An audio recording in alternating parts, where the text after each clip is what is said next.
I'd like to call this meeting to order, Oroville City Council, August 20th, 2019. Come to order, please. Madam Clerk, may we have the roll? Councilmember Pittman, Here. Councilmember Smith, Here. Councilmember Draper, Here. Councilmember Hatley, Here. Councilmember Goodson, Vice Mayor Thompson, Here. and Mayor Reynolds. Here. At this time, we're going to convene to closed session.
Ruth.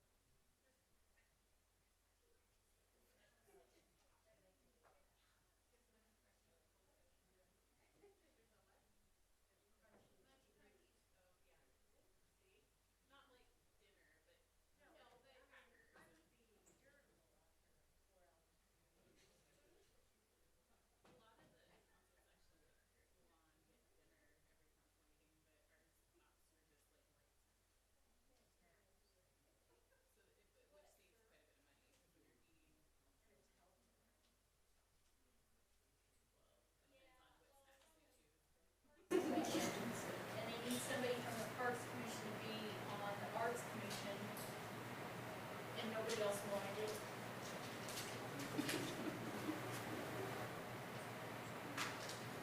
Although I still haven't received any applications. I gotta get ahold of Kay.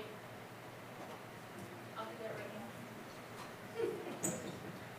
And the deadline's Friday. Deadline's Friday? No, sorry, Fine, thank you, but no. then don't crumble.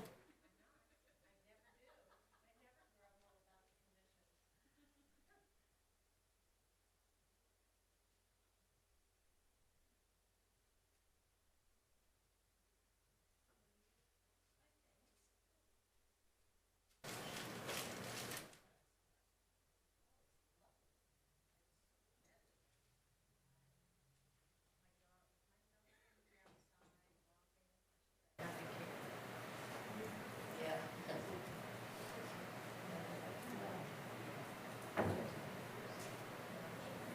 Taking actually swimming, different swimming, and very famous swimming. Oh, really? Did you find that out? Well, I didn't know I could, and then I started asking. And then.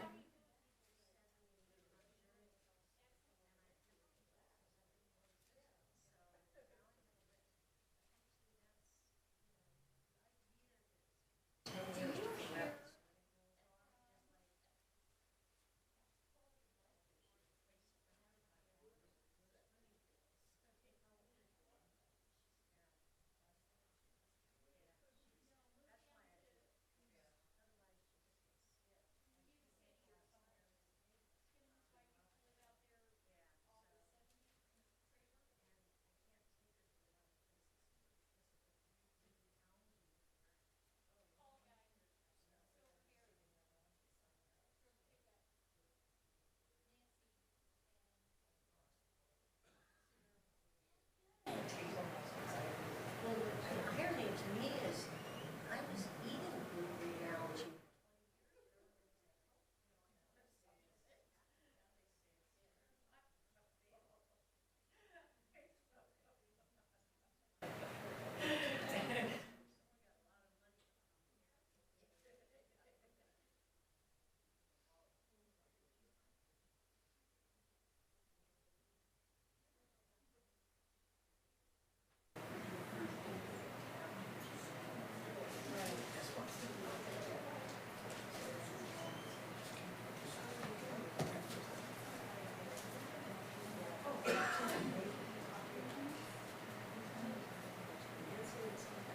Thank you.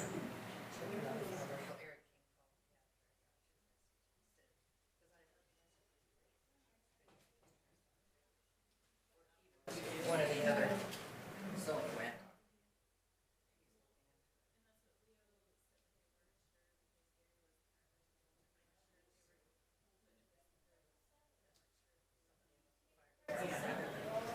Yeah. And I mean, we had a question.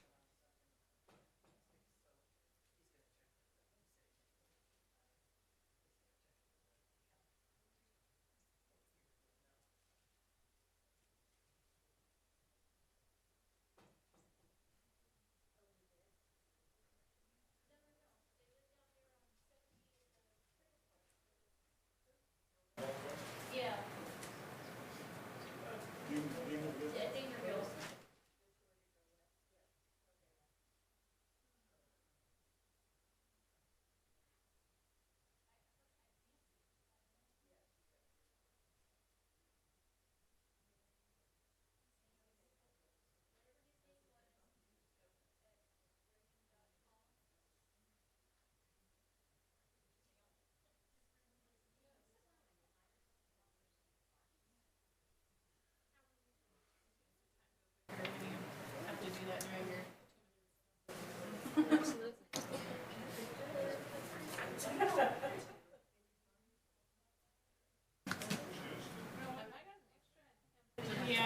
This one.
Yes, I will attend.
George and Nancy.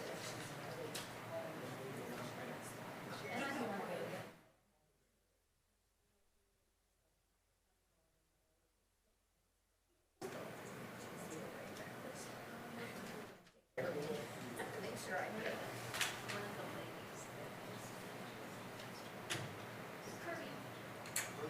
Kirby. George and Nancy Kirby.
I was done, Art.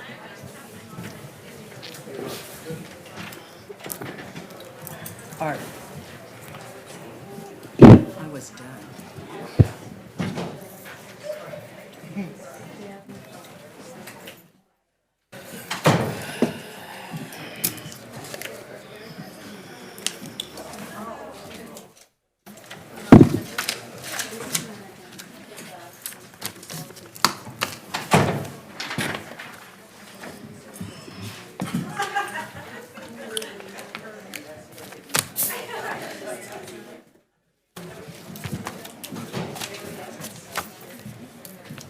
So let's have a show of hands. How many people took work to come? Or, I mean, give us your stats. Are you retired? Own a business?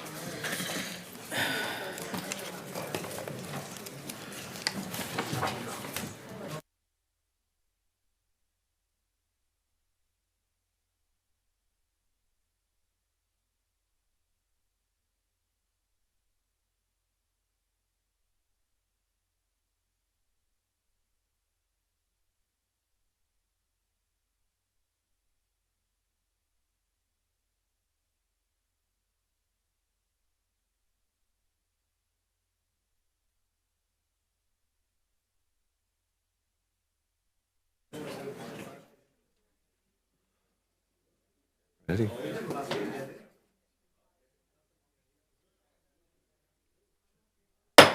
Welcome to the City Council meeting of August 20th, 2019, open session, where we are reconvening from closed session where direction was given and no action was taken. Will you please stand with me for the flag salute?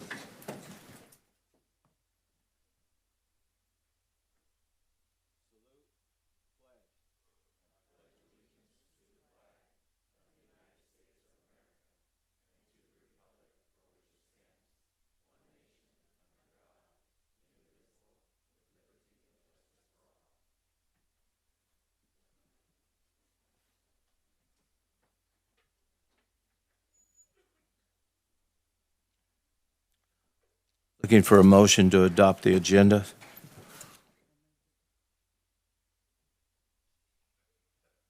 I move that we adopt the agenda. I'll second.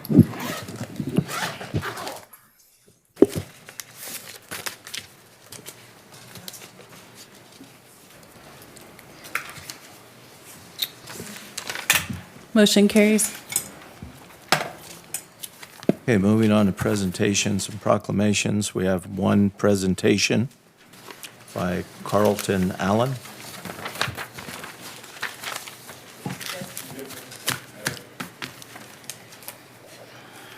Or I might have just turned it off on my own. Yeah.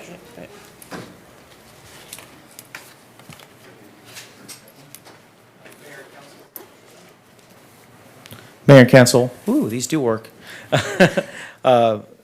Mike Massaro, Contract City Engineer with Bennett Engineering Services.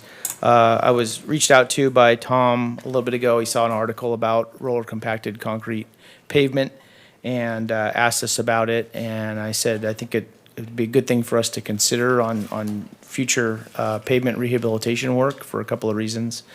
And I have Carlton Allen here with me today. He's been a project manager on some of these demonstration projects, and so we have a short presentation for you today about it. And again, the reason for it is we're not planning on doing any of this in our 2019 pavement plan, but we are looking at it for next year's work and looking for opportunities where this might apply. And we wanted to just let you know about it, let you know about its advantages and consideration for future projects. So I'll let Carlton take over. Thank you, Mayor and council members, for allowing us to talk to you today about roller compacted concrete. On the side. Oh. Make sure it's on. Turn it on. If you turn it on, that helps. There we go. So RCC, as it's commonly called, is relatively new technology when it comes to paving, but it started in the logging industry in Canada in the 70s and used for paving up there, and they used a bunch of it for repairing the Oroville Dam, so it has a multitude of uses including dams and roads. It's sometimes referred to as white asphalt. It looks like asphalt that's white. When it's been down, it doesn't look like traditional concrete all the time. And it comes out in a zero slump from the batch plant. It doesn't look like concrete. You can pick it up and make a snowball out of it. That's a picture there of it coming out of the plant. And you put it down with a high density paver, just like asphalt.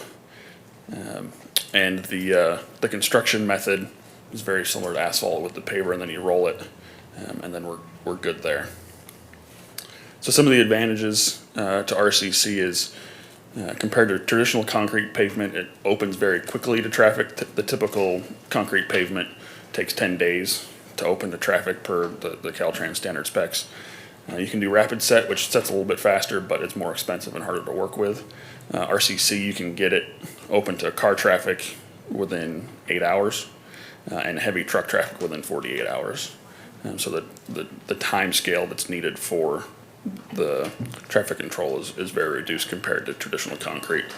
And compared to traditional concrete, the initial upfront cost of RCC is cheaper because there's less labor involved, no forms, there's no steel, so it goes down very fast. It's a faster method than concrete, so less labor leads to a less expensive product. There are some disadvantages to RCC. It's not the right solution for every street. We'll talk about Roseville in a little bit, but they they chose roads that were completely failed, that they had to redo the entire structural section of the road. So we'll have to look at the city and determine where those roads are. If it's just that the base is in good shape and the asphalt is deteriorating, that doesn't make sense for an RCC replacement. That'll just be a traditional granite overlay is the best option for those. So there are areas that we would pick and choose to use concrete as we replace the streets. And it does have more complex traffic staging than asphalt because you have that extra time period. Asphalt you can get open pretty quick. This is just a little bit slower than asphalt to get back open to traffic. And underground utilities are more complicated to replace under a concrete street because we'll want them to go to a full panel width or at least a half a panel width. But the utility companies that we've talked to, they were hesitant about it at first, but once we told them there was no steel, reinforcing steel in the concrete, they were much more open to the idea of a concrete street and having to replace it through there. They were concerned about cutting through steel and concrete. It can be a bit of a bear trying to get that through. So they were much more open to the idea after we told them there was no reinforcing steel in the way for their cutting operations if they had to trench through. Excuse me.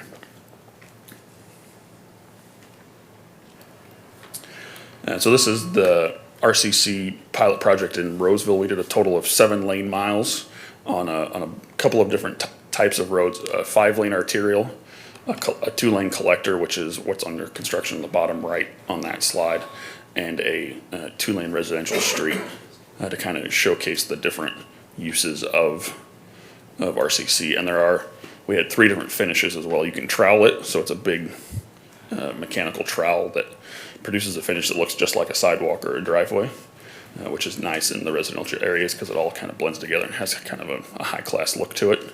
And then you can have traditional, just natural RCC, or for higher speed roads, we diamond grind it to get the friction up a little bit.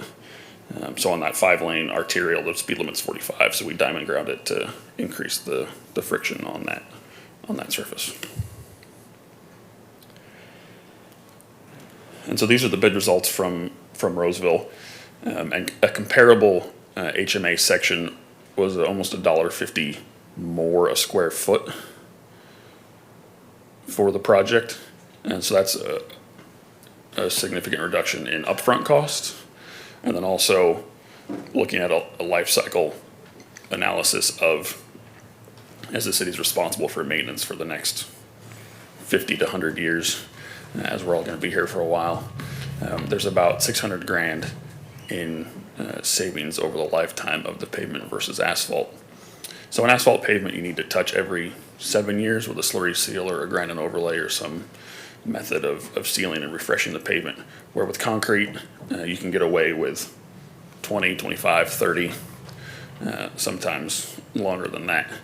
So these are a couple of streets around California from the 20s in Santa Cruz, another 20s from Palo Alto, and the teens, the 19 teens in Calistoga.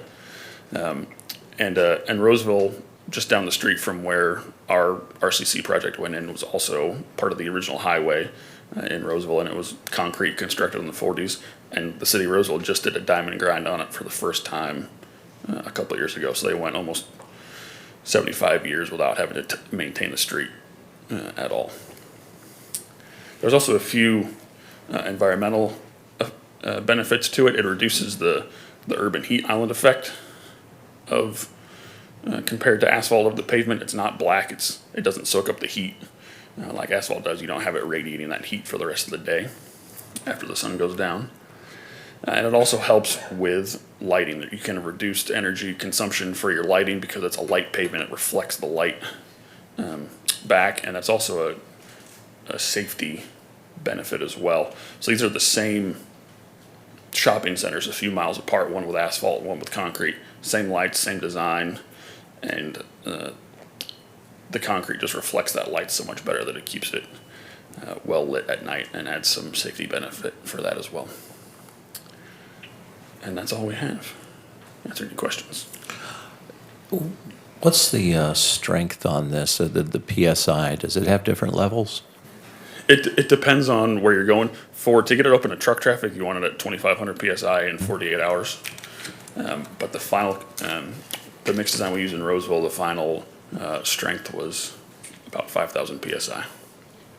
So it's similar to typical concrete for roads. Thank you. Councilmember Pittman in the queue. Yeah, I first heard. Am I here? Yeah. There you go. Okay.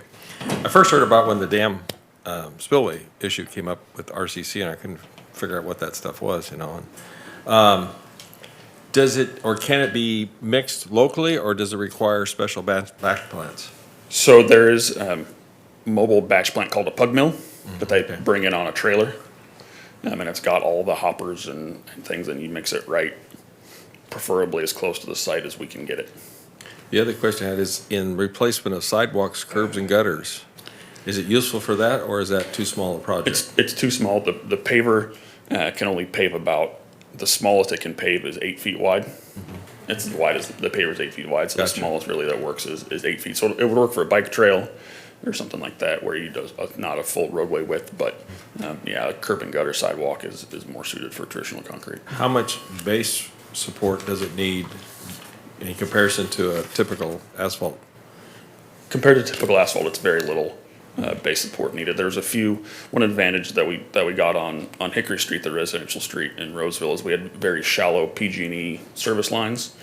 They were only about, I think, 18 inches under the top of the road. So we designed the pavement to just be concrete on native soil, so we didn't have to dig up and relocate the PG&E services or any of the water services that were in the way with shallow utilities. So we had about 8 inches of concrete for that on native soil. The other question I have too is, in typical asphalt, we start to see where the tires carry the load. You typically start seeing dips. Yeah. Will you see that at all with this asphalt?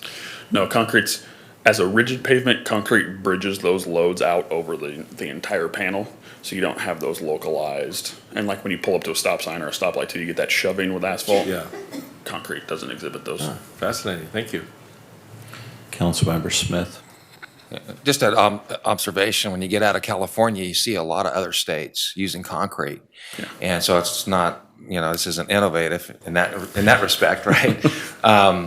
So the question is that pretty similar? So when I've driven to Texas or flown to Texas and driven around in other states, and you see that, is that pretty much a similar type of material? Is that It's- expectation as far as the experience? Yeah, it's very similar. Actually, the city of Roseville and I, when I did a little tour of the Midwest, we went to Kansas and Texas in July of 2015. Not the best timing to go to Texas. But we saw several varying stages of concrete. In Austin, Texas, went and visited a UPS distribution yard that was built in the late 80s, and it was still flat and no rutting or anything like that, and the heavy traffic with all the freight trucks and all that. So I like that you can walk on it and not burn your feet. yeah, and you can walk on it when the paver's going. You can walk on it after the paver, which is kind of a trip. Okay. Are there any other questions? Thank you very much. We appreciate you coming.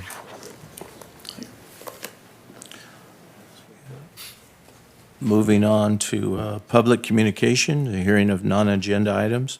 This is a time in which we hear from the public if they'd like to speak on items that are not on the agenda.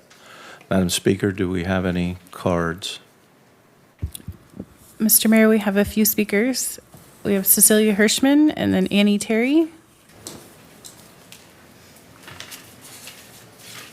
Hi. Oroville is unique and wonderful, but missing from our agenda week in, week out is a comprehensive marketing approach to build the economics of this community. And a plan can only come from clear understanding of why people take Highway 70 and 99 to come here. Without understanding that, you can't build a successful business plan. We voted for the 1% tax because we all believe Oroville deserves a stronger, more efficient economy. The business plan should not be governed by the Oversight Committee. It's your job to build the vision for the city with your time on the council. I'll tell you a secret. the best thing going for Oroville is tourism and recreation. These are also the areas that the city seems lacking in support. This should not be left to Feather River Rec, the FERC, or DWR, cost-effective, sustainable plans to build on why people should take a highway here is the key to the city's financial, social, and business health. You're not politicians, but you're actually leaders of industry. Work together on the council, not with partisan politics, but with mutual goals to bring this community into the 21st century. We don't have a lot of time, and our children don't either. Thank you. Annie Terry. And then Terry P.S.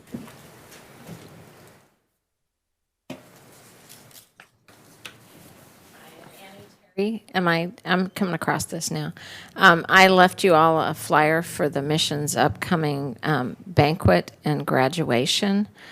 We have 4 people graduating this year from the New Life Recovery Program that the rescue mission does. And I just wanted to invite you all to come and be a part of that event. I really appreciate the fact that you all volunteer your time on the council here. And I'm sure that at times you feel very underappreciated for doing that. Volunteerism is such an important thing in our community as a whole. And I just want to say that I appreciate each and every one of you. Thank you. Thank you, Annie. Terry P.S. I just want to invite you to the Oroville Chamber Barbecue. It's going to be August 29th at 6 p.m. at the Riffles Resort at 4488 Pacific Heights Road. Also, the Chamber has going to develop an economic snapshot and has hired an independent firm to do it, and is going to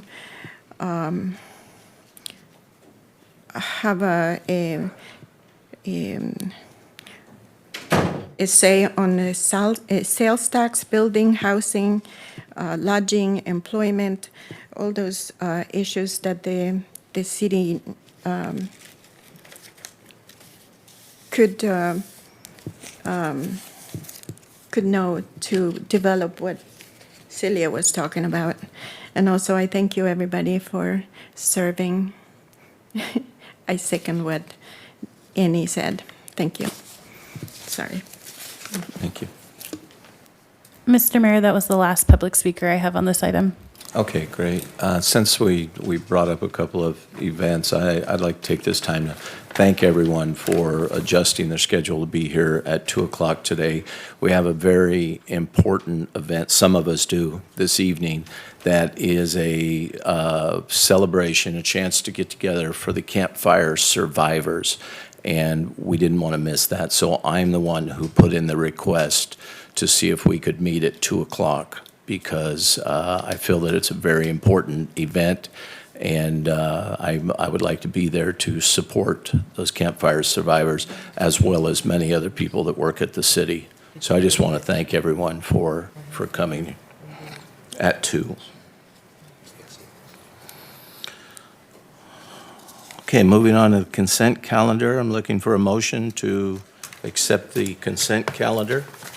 Mr. Mayor, if we could, staff request to respectfully continue item number 9 to a future council meeting. Motion to accept the consent calendar minus number 9, moving that to a future meeting.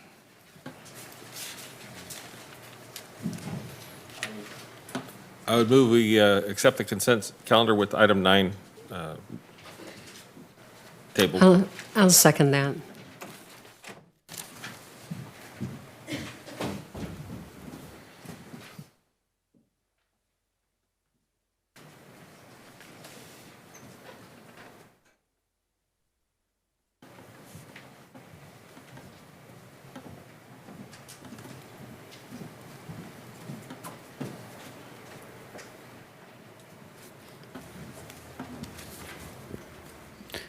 Motion carries. Thank you. Moving on to regular business, item number 10, review of activities to address the transient population in the city of Oroville.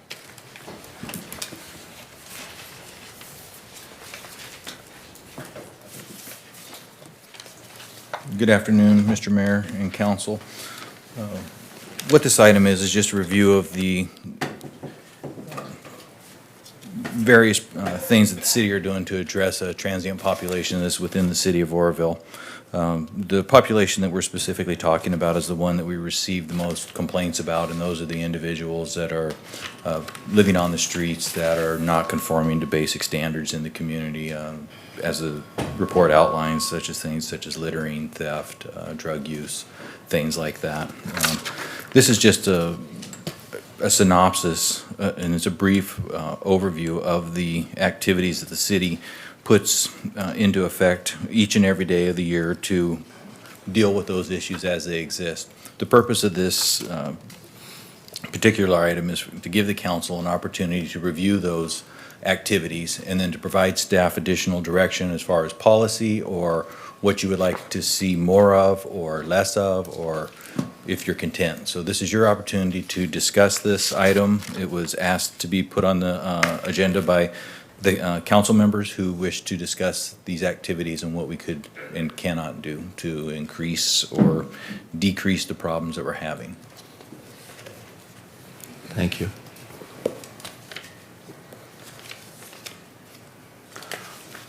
Are there any questions or comments on this item?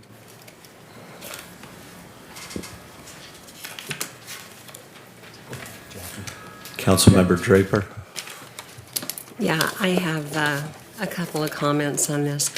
We all received a letter from Ed Mayer, the Executive Director of the Housing Authority of the County of Butte, and I think that it's really important to have some background information before we really get into discussing options. And I'm not going to read this whole thing, but I will read just an excerpt here. He said, "The dynamic for the homeless is two-sided. It can be seen as a lack of affordable housing, pardon me, or it can be seen as a lack of the economic opportunity to afford the cost of housing. Fully 60% of Oroville's renter households pay more than half their incomes for rent and utilities. They are considered severely cost burdened. And these households are on the cusp of homelessness, as only one medical incident, loss of job, or loss of transportation can tip the balance from housed to homeless. Please know that the vast majority of our area homeless are local. They do not come from elsewhere. And so it's a misnomer to refer to them as transients. These people are Oroville residents or Butte County residents and have been, some of them, for over 20 years.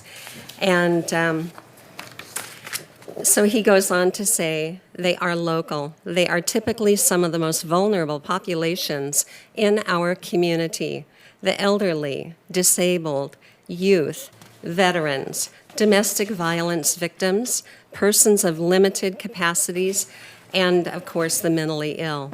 And by the large majority, they do not want to be homeless. And there's an article here in the Mercury Register just in June 17th, by Kira Gottsman. And she interviewed Carol Zanin, who is the director of the Greater Oroville Homeless Coalition. And she says, in general, over the years, we're seeing fewer homeless single adults and more homeless families. In some of these families, one or two of the adults are employed, but that doesn't mean that everything is fine and dandy. So they're not earning enough to pay the rent or to pay the utility bills.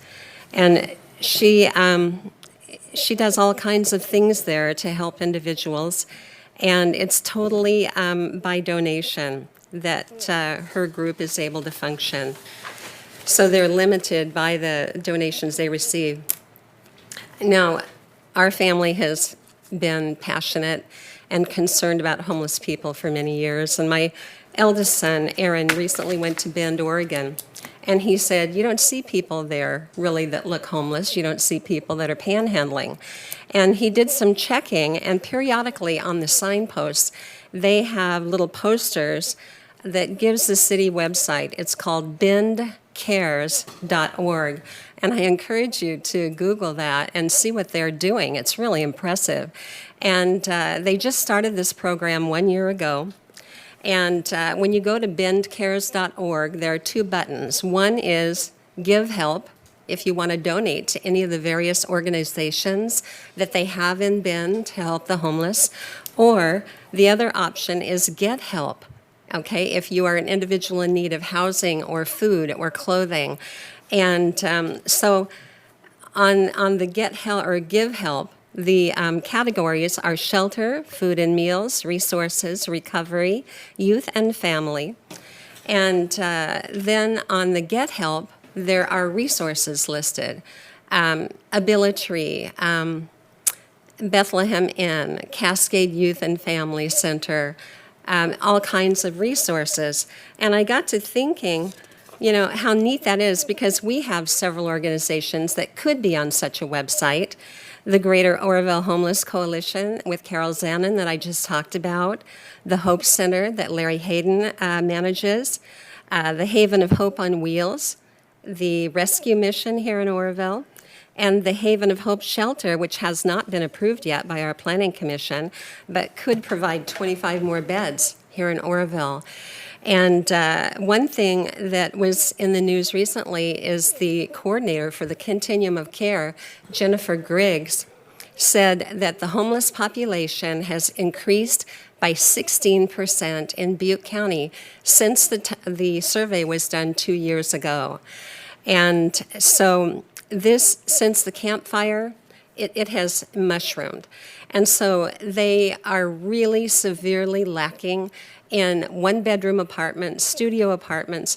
At the Continuum of Care meeting yesterday, they're talking about how they would locate people out of Butte County because we just don't have affordable housing.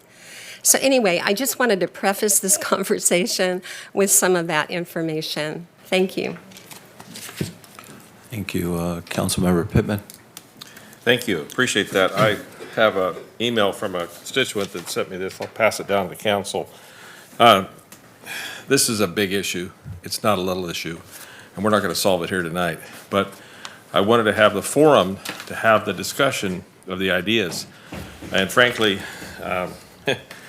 I think of the businesses as I go around town, and I ask them, do you have a homeless problem? And you get a story, almost every business you go to. The bank this morning, they have to clear out their areas around the bank first thing in the morning before they can let the customers in.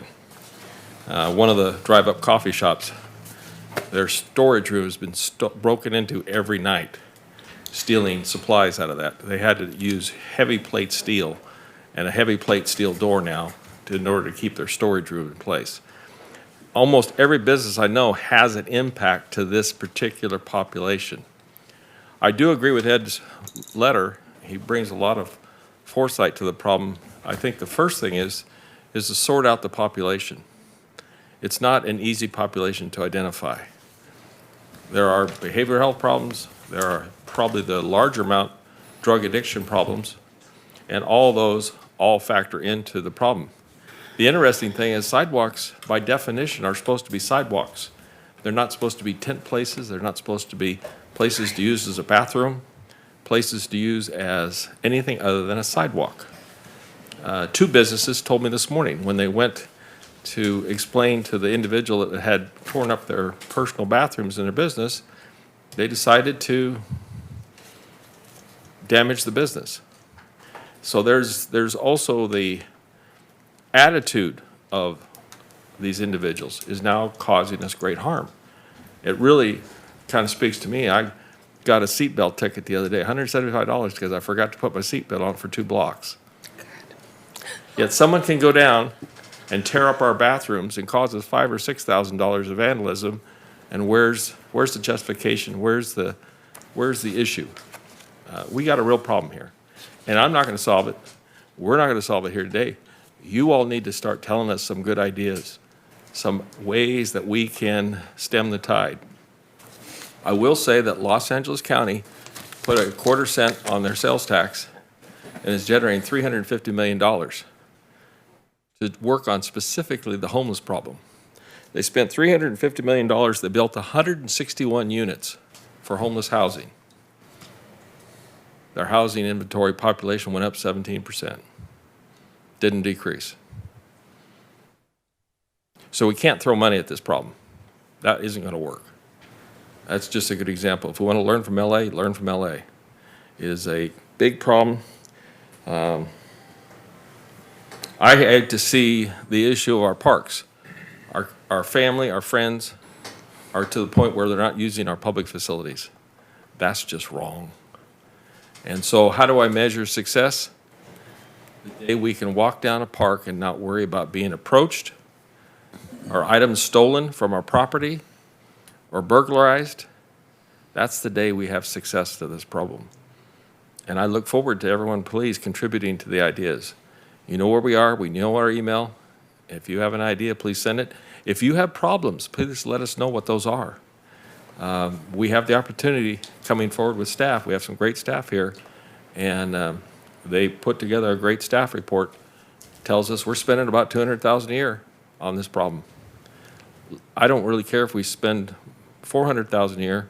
I just want to see the parks clean and clear, and our business community not have to worry about their customers being approached, or our business community not have to worry about their businesses being damaged with broken windows and burglary and theft and all those kind of things that come with it. So that's my hope in this discussion. It's not going to be over tonight, but please contribute to that discussion. Thank you. Councilmember Smith. You don't need me to tell you that this is a complex and sometimes contentious conversation or subject. But I think it's important to put it in perspective. This year, LA has 58,938 homeless folk at an increase of 12%. San Francisco is at 8,011 with an increase of 17%. And Kern County, which is where Bakersfield is, ninth largest city in the state of California, they're at a 50% increase. So obviously, it's a big deal. I was just listening to a report by a gentleman named Dr. Drew Pinsky, and he's saying that we're, at least some cities, for example, LA, is at a state of emergency with public health issues. For example, typhoid, tuberculosis, measles, and the plague, of all things, of course, partly because of rat infestation, fleas. I mean, this is a huge issue. Ironically, I too have Ed Mayor's letter here on my tablet. And he was making the case that about 50%, or a vast majority, I'm not going to use a number here, but the vast majority of the homeless are local. And there lies, I think, the edge of the wedge in the debate, and even what creates controversy amongst the folks here to my left and right. And indeed, I think there are a great number of folks that we have as a community a responsibility to. And we have wonderful agencies that are seeking to address that, and more can be done. But I think by and large, from the public sector, what we see is the typical, and I'm going to use the politically incorrect word of transient, on the street that causes all of us to have a feeling of safety concerns. You know, we think about a mom and her two kids down at the park, and there are individuals and their behavior is lacking decorum. For an example, just a couple of weeks ago, there was an individual that I saw on Chico's Most Famous, and I looked out my window, and there he is crossing the parking lot right behind this building and hitting the telephone pole with a pipe and then eating out of the trash can. And of course, I called our Oroville PD to address that. And so, that's very disconcerting to anyone. And no one wants to think of individuals living in those deplorable types of conditions. And again, it's a complex issue, their rights versus our right as a society or as a community to feel free to move about safely in our city. And so what is it? Is it a housing crisis? Well, it depends on who you talk to. Is it a medical emergency crisis? Probably. I mean, you can point to all of these different issues, and each one has valid points. But I want to draw it all in trying to just cook down all this data. I attend the COC meetings and participate in that, and we still yet have got the point in time. I'm digressing here for a moment, but the point in time count, we really don't know yet officially that release of information. We're still waiting on that. There were some detailed issues, which is in my report at the end of this, yet to come. And I know there's a lot of great people, good people with big hearts that are really trying to address this problem here in our community, like the Oroville Rescue Mission, like the Jesus Center, the Torres Shelter up in Chico, and other groups that are out there trying to do good work. But I think by and large for us on our daily, walking on our streets, living in our homes, I think by and large what we're talking about here is a public safety issue. A couple of months ago, I asked then Chief Bill LeGros, and I said, tell me realistically, because the numbers are all over the map. Are these really people not from our area? Are these homegrown folks that have just lost their way, lost their home, as I think Ms. Draper was talking about? And sure, some of them are.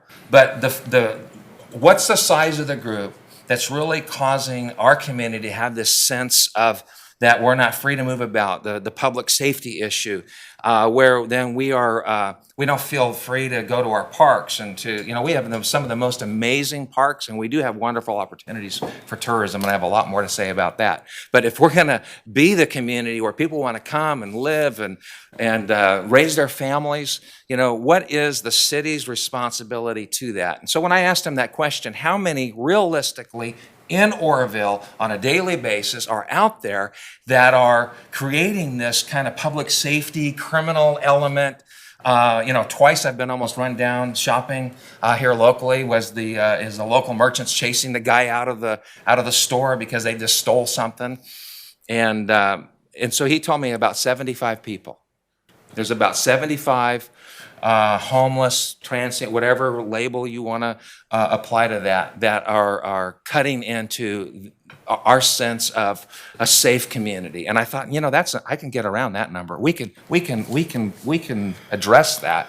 And so from my perspective, I think for Oroville in the current state that we're in, this is really a public safety issue. This is a policing issue. This is the city and giving them direction, because this is what this is about today, giving direction. I want to give staff direction in looking at various laws. There was one that 647E, I believe, about illegal lodging. There's some rarely utilized or leveraged penal codes that we can begin to look to just try to give back to our constituents a sense of safety and freedom to move about in our parks and in those, so again, public safety. I feel for Oroville, that's where the weighted concern is. That's the area that we need to weigh into here as far as dollars spent. I get it, the housing issue.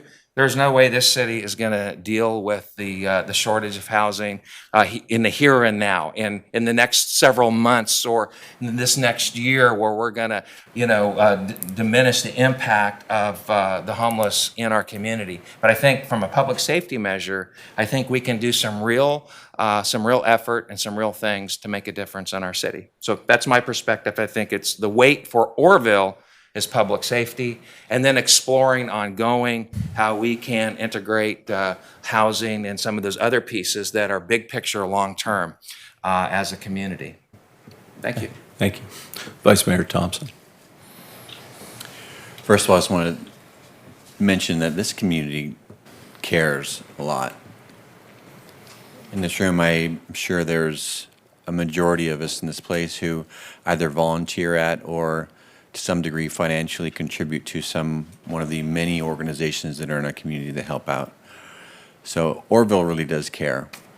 What we're talking about tonight is not about, as listed in the agenda, it's not about the disabled or the person that's down in their luck, or the elderly person, or the student who maybe doesn't have a safe home to be at. As read in our agenda, I'll just start from verse or chapter first. chapter 17, verse 3. Different hat. Paragraph 3, it says, a homeless person is someone who is previously housed though through undesirable circumstances they have become homeless. A homeless person may have their issues like everybody else, but they want to get back into housing. Many homeless people work full or part-time and still cannot afford local housing. The next paragraph, the impacts suffered by this community are not due to the definition of homeless persons provided above. So that's not what we're talking about. The impacts most suffered, often observed, is due to a population of people that choose, and that's the key word there, that choose not to follow basic laws such as littering, trespassing, theft, use of drugs, staying out of the roadway, etc. The impacts are affecting the quality of life for all the residents of this community. And while we must be compassionate, and Oroville is, we must also maintain minimum standards. Those that are living on the streets deserve our help, but must accept our standards of conduct in public. It's not acceptable to demand services and not live to a minimum standard. We are all subject to these standards. These standards have evolved over time to ensure the safety of our community. And as a municipality, it is our responsibility to all citizens to make sure that this is a place that is welcome to and safe for everyone. So that's the topic really tonight. I mean, we can get sidetracked and say, well, you know, it's Grandma Susie who's on the street and she doesn't have a place to be and she's, you know, that's not who we're talking about. We're talking about, you know, male or female out on the street who choose to be there and live a life that vandalizes property, that steals, breaks into buildings. I mean, I don't know any business that I talk to around town or downtown. Find me a business, if you know one, that has no problems with vandalism, theft. I mean, I manage a property here in town, and just 2 weeks ago, we had $1,000 stole out of one of our closets. That, for us, that's a huge impact. So I think it really does impact us all. So we're not talking about those who are down on their luck. We're talking about those who choose to be there and are affecting us all as a community. So we just need to find a way, I believe, as a community to get on the same page and address that specific minority that's in the community that is causing big problems. So I just want to, hopefully our conversation can stay in that direction and not towards those who are down on their luck. Thank you. Excuse me. Thank you. You know, I have a little bit of experience of interacting with some of these people that, you know, whatever we're choosing to name or we're choosing to call them by, whether it's homeless or transient. I have some property, and it's nice property. That's why I bought it, and it is a constant battle to go down and eradicate these camps, and 90% of the time I know the people. I went to school with them. And I ask them every time, hey, what are you doing? I mean, what's going on? Oh, man, well, you got a house right up there. You got a house 3 blocks from here. Why aren't you there? Oh, they won't let me get high there. No, well, we won't let you get high here either. It's either the drugs or the alcohol of why these camps are set up on my property. The whole town, I don't know. I just know my experience. And so I asked him, how did you get this furniture down here? Well, my mom brought it down in the truck. So this is the kind of stuff that we're dealing with. We have people that are family members that know a lot of these people that are refusing to allow them to stay at their house because they won't follow the minimum standard rules. And these are their family members who are supposed to love them the most. So it was pretty eye-opening. My father's 90 years old. I'm staying over there with him right now just to make sure that he's safe, because we've had people, one of the camps I eradicated had a lot of my tools in it from my shop. Apparently they hadn't got to the stage 2 of the proceeds and trading it off. But, so we recovered some of it. But each one of these places, they are not neat and tidy. They're not, this is not organized. It's chaos. And it's like the vice mayor was saying, the ones that I have run into are a choice.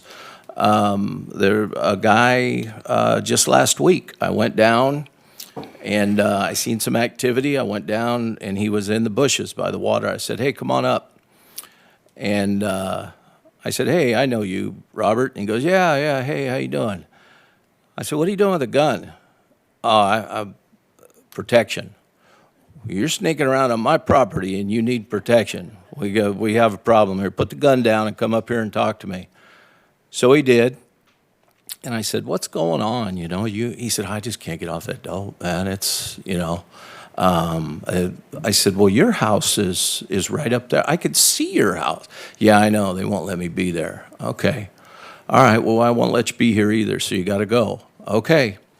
He went down to the water in the bushes and come pedaling out in a brand new pedal boat that I'm sure he bought it at Cabela's, but this is what's going on. There was a whole cache of things there, camping equipment, rafts, and things that I'm sure belonged to somebody. Anyway, it's very frustrating. It's actually dangerous. I had a guy pull a knife when I went down. He never said a word. He just pulled out about a 12-inch blade on a knife and held it there looking at me. And I said, boy, I hope you're planning on using that. And then I thought, I'm just going to call the police. And I called the police, and they came. He had attacked several people violently. So we can't even enjoy our own properties when it comes to this. So, and these numbers, these homeless numbers are drastically inflated. If your brother-in-law's sleeping on your couch, he's considered homeless. So I would say that our city's assessment of how many people are actually in need is a lot more accurate than programs and agencies that are setting up or vying for funding because there's such a desperation and need. So I would have to say that Mr. Legron's number is more accurate. So that's my take on it. The ones that need the help, great. I haven't ran into any who wanted it because they've created a subculture that they're comfortable in. And if they're going to live in this subculture, they have to meet the minimum standards of our town, because we owe it to all of you and all of your families to make sure that you are in a safe, clean environment. That's what we said we would do. Councilmember Draper. Well, we all know that there are homeless people who have problems, and a lot of that contributes to why they are homeless. And many of them are mentally ill. We know that our state has woefully insufficient places for people to get mental health care. But that's all aside from the real issue here. While we do have those who are breaking the law, and they should be punished for doing that, there are a great many people that are just trying to survive. And we have to look at this as a humanitarian issue, not a police enforcement issue. And I'm hearing all these comments up here, but not one suggestion, not one. Okay? Well, I've got one, and I doubt that anybody here is interested in that. Why don't we have a campsite that is completely for people who are homeless? that might have restroom facilities, that might have places where they could camp with their animals, with dogs. If you don't want them in the parks, for God's sake, give them a place to go. What are we supposed to tell these people? That you're poor, that you don't count?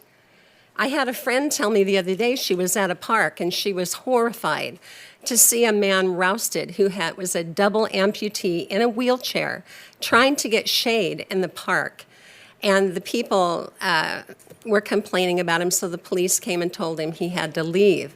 Where do you think they told him to go? Downtown? To another park? And now we've got Scott Kent Fowler with his vigilante group out there along the river. And I know they mean well. I know they're trying to keep the river area cleaned up. But the problem would be solved if we gave them a place to go and camp, instead of continually whining about them being there. They're going to have to be somewhere, folks. And it's against the Constitution to tell people they don't have a right to be in a park. And so, yeah, I've got some real concerns about this whole thing. And I ran into a homeless woman the other day. This was about 3 weeks ago in Rotary Park. And what was she doing? She was cleaning the restrooms. And she says she does it to try to help out because she wants people to know that not all homeless people are slobs. There are a lot of good people that are homeless.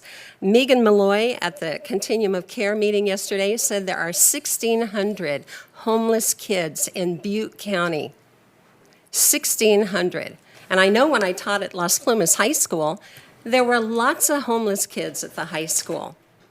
And they sleep in cars, or they sleep on a friend's couch, or their parents have no place to live. So they are indeed homeless. So I think we ought to be realistic and practical. Try to find some place where they can go instead of constantly whining that they're here. Duh. Yeah, they're going to be here. A lot of them are from here. Probably 80% from the last point in time survey. And this count is not really a count. The Oroville Rescue Mission did not even submit numbers. Okay? It's not an accurate count. It's just a snapshot for one 24-hour period that shows, okay, this is who we could find. And I participated in that count in March, and so did Councilor Smith. And most of the people I talked with are from Oroville. And either they lost their job or they had a family crisis and got kicked out of the home. But various reasons. But the bottom line is, it's up to us to do something instead of constantly whining about it. So I would like to suggest that staff do some research on bendcares.org and maybe come back to us and let us know if that's something that we could do. On the website, it says, Bend Cares is a collaborative campaign between Bend City Council and the Downtown Business Association. So I think it's doable, and it would be a step in the right direction. But I firmly believe we're going to have to come up with some kind of a camp place where they can go when they're told to leave somewhere else. Thank you. Oh, did I need a second to get that, to direct staff to do research on that? Thank you. Councilperson Draper, maybe you should approach Steve Seidenglantz, because that man camp down there with 1,100 trailers is getting ready to be evacuated because they're done with their work. Why don't you go see if he'll set up a camp down there, because it's already I set up. think that would be the city administrator's job, but it's a good idea. Mm-hmm. We're all trying to help. Yeah, I like it. Councilmember Smith. Yeah. I don't, my perception is this isn't whining. I think we're attempting to have a real conversation and give staff some solid direction, which I appreciate that direction. I think that's a good thing to look into. And I was with Mr. Fowler's vigilante group on Friday, of all things. So just to see for myself, what's really going on down there. And he's respectful, he's polite. And, and he's just taking account because he sits on the Feather River Parks District Board, and he has a real heart for our parks and the safety of our community. And I appreciate the efforts that he gives in that regard. And that being said, so what did I witness? I witnessed an illegal campfire burning under a lot of brush. And so I'm thinking, here we know what one fire can do. Enough said. Another couple, when we approached in a tent, there was a domestic violence situation going on.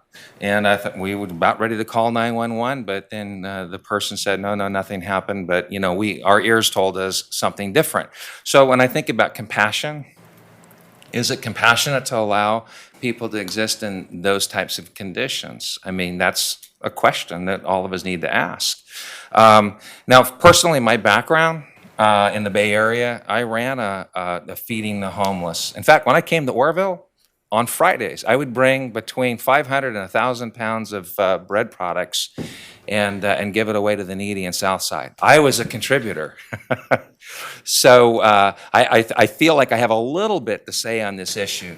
But and that's been some 12 years ago since I was involved in feeding the homeless, feeding the needy on a regular basis. Clothing, I had multiple containers on my property. On a 2-acre complex I had down in the Bay Area.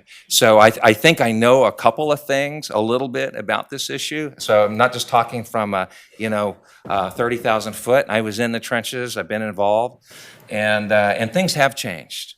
There are dynamic differences from the time that I was heavily involved in helping folks out and what we're dealing with now. And there is, I think, as the mayor has pointed out, there are those that they've chosen that as a subculture lifestyle. So that's a tough issue. And there are issues about, their human rights and all of those. It's a complex issue, folks. We're not going to, like it's already been said, we're not going to solve this. But again, it comes back, what are we doing as a community today? What specific things can we task staff with? And so, again, I come back to the public safety side because we had Measure U that this community passed. In particular, we wanted to see policing bolstered and funding go to that. And so I think that that's an appropriate, measured response to the issue at hand. And so I just think about, again, the public safety factor, the impacts of these folks. And there are real things being done to help these people. There are services. There is behavioral health in the county. I mean, when you think about, and I think the point was made, that when the housing was built, it was filled immediately. And so that being said, COC had a task force, and we were a couple of months ago at Butte College, and I participated in that. And I asked this question. Tammy Ritter was there, Board of Supervisors, several others. And I said, are we there yet? There. What's the there? Are we at the point as a society, as a community, where we need to think outside the box and build these little tiny villages? And is that where we really are, where we need to think about these subcultured communities, substandard, where we're developing, and other communities have, you looked at like Washington and other areas, that's already going on in our country. And so then that spills out into the bigger, where are we going as a country? What's really happening here? And these are bigger questions than we're going to solve here today. I mean, so when we think about, as was suggested by Councilwoman Draper, about camps and all of that, well, I tell you what, I don't know if I'm ready for that yet, because I don't want the 58,000 folks from LA coming up here to live in our camp. I'm concerned. I'm concerned about that. So if we build it, you can fill in the blank, right? And so I'm not here to tell you that's the right way or the wrong way. I'm here saying I'm very concerned about how we proceed with this. I think we need to be very cautious, very careful as a community. We're a small community. We're going in the right direction. There's a lot of great things on the horizon for us as a town, a lot of opportunity. And we need to legitimately address this in a very, I think, measured, responsible way. And we need to hear from you, right? We need to hear from our community, and what are your expectations from this council? Because I am genuinely interested in that, and I think that our decisions are only as good as the information upon which they're based. We don't want to make bad decisions here. We don't want to set our community down a path that's not going to lead to prosperity for everyone, including those who are challenged with homelessness. Okay, and so I think we're probably there yet, unless there's a few others that want to speak. But that's my take on it, and I'm very interested extremely interested in hearing from you. Also, many of you know where I work next door, the chamber. You can come visit me there. Email me, call me. I'm very interested in hearing from everyone that has interest in voicing into this issue. Thank you. Councilmember Pittman. Thank you. I'll be brief. And I agree that, as Mr. Mayor says, sorting this population out is going to be the difficult, because there are some that have certain needs and others have different needs. A good example of one city that's done a real good job with this is Marysville, Washington, so I'd like to put that on the staff's checklist. Marysville, Washington is up in the far part of northern part, and they have merged together the police department, behavioral health into an actual task force team that actually delivers this service and goes out into the camps and removes the camps and gives those folks a choice at that location, which might be a great thing. The other personal experience I want to give is I happened to inspect the damage done in the municipal auditorium, and there was a fire there at the basement door, and a pretty devastating fire. I mean, we're probably in six figures as far as how much damage was done, and clearly that was done by a malicious act of persons. I don't know exactly who, but as I was there, a gentleman came up and says, "Oh, you missed the other guy. He was just here talking about this fire. And he said it serves the city right for spending so much money on the floor in there. They should have spent it on us homeless people." Okay, now that's one person, and that's his attitude. And so that's one person in that population. I'm not saying they're all like that, but that's what we're having to deal with. And as far as I'm concerned, that's a declaration of war to me. I'd like to find that person and discipline or punish them as much as possible, because we're looking at $200,000 damage to that building. And we came within 5 minutes of losing it. Thank God the fire department got an early notification, got there to put it out. But that's how close we came to losing a major asset to this community. So there is a small part of that population that is destroying our community, and we've got to stop it. Sacramento, there's an article in the news today. 2 businesses are leaving town because they don't want to have to clear their sidewalks every day they go to open up their shops. That's what I'm talking about. And I know it's not the entire population. Many of them are deserving. But there is a point of this population that's causing us great harm. And I look for the leaders, like the rescue mission's been around for decades, to help us out, give us direction, suggestions, where to go. And the other folks that are doing this in our business, I hope that they tell us what they think will work. So, thank you. And I'd like to say something about that too. When they go out and wash their sidewalks, where's all that going? It's not done when it goes down the drain in the sidewalk. It's a biohazard. So that's another aspect of dealing with this. We have to insist that people live by standards. When I was a teenager, my dad told me, "Quit throwing them McDonald's wrappers in the back of them trucks. It's gonna blow out. You're gonna get a ticket." And I said, "Yeah. What's this old guy know?" Well, he was behind me when the McDonald's wrapper blew out, and the highway patrol pulled me over and gave me a $500 ticket for one wrapper. But he was right. There was no argument. And then I look at the filth that is going down our river, and nobody's responsible. We're responsible? Why are we responsible?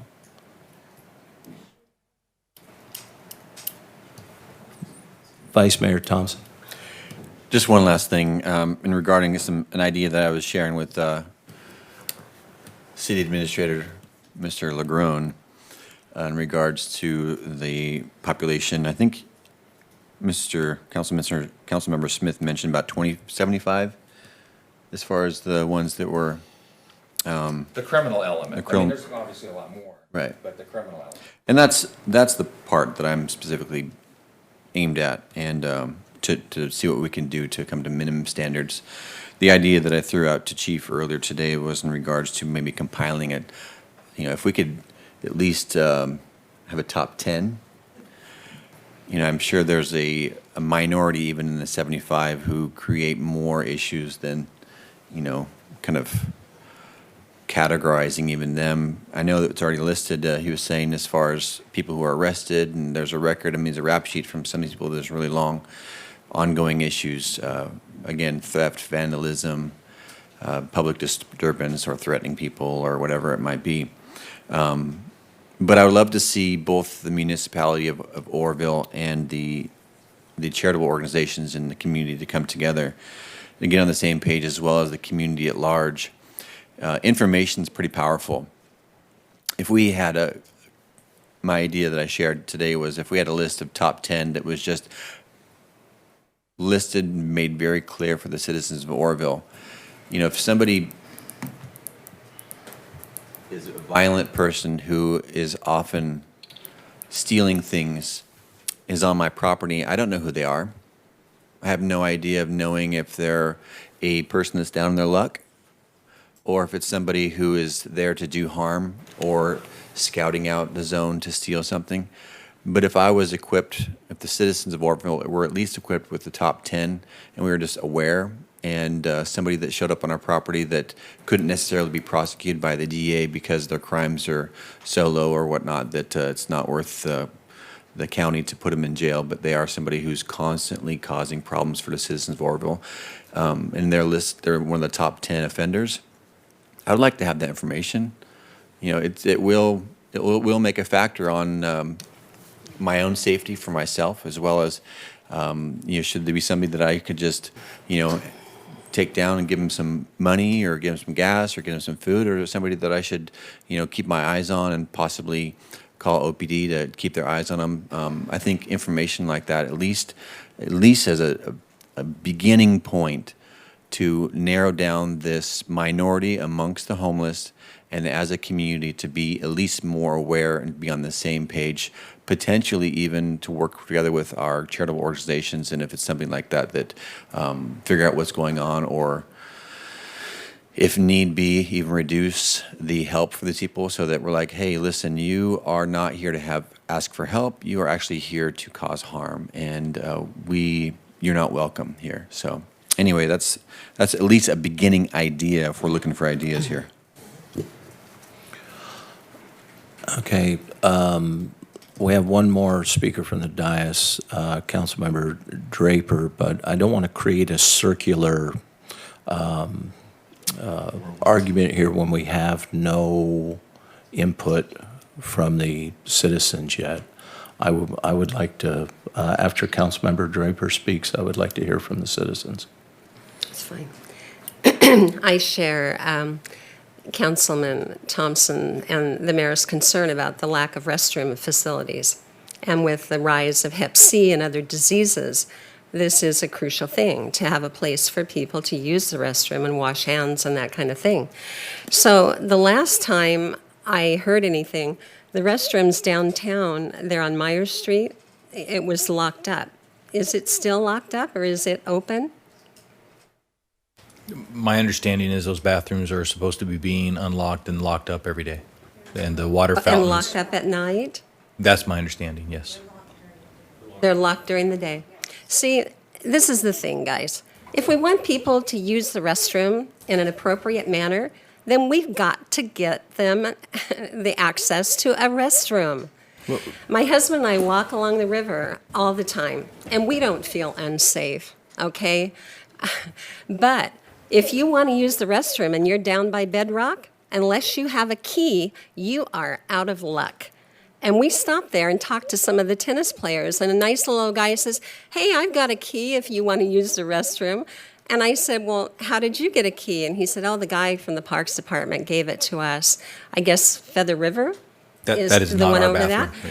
Yes. And so he says, yeah, all of us tennis players can use this restroom. They just want to keep the homeless out. So where do they go? I don't know of one restroom along that river or in downtown where anybody, homeless or not, can use a restroom. What's wrong with this picture? So instead of complaining about inappropriate toileting or whatever, why don't we make that where they can use a restroom? It just seems like common decency to me. That's all I have to say. Thank you. Madam Clerk, do we have any speakers on this item? Mr. Mayor, we do have several speakers. Our first speaker is Larry Lane, and then Cash Colby.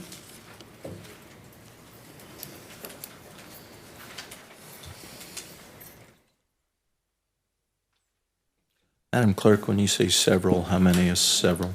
Is it over 10? No. Okay, thank you. Honorable Mayor,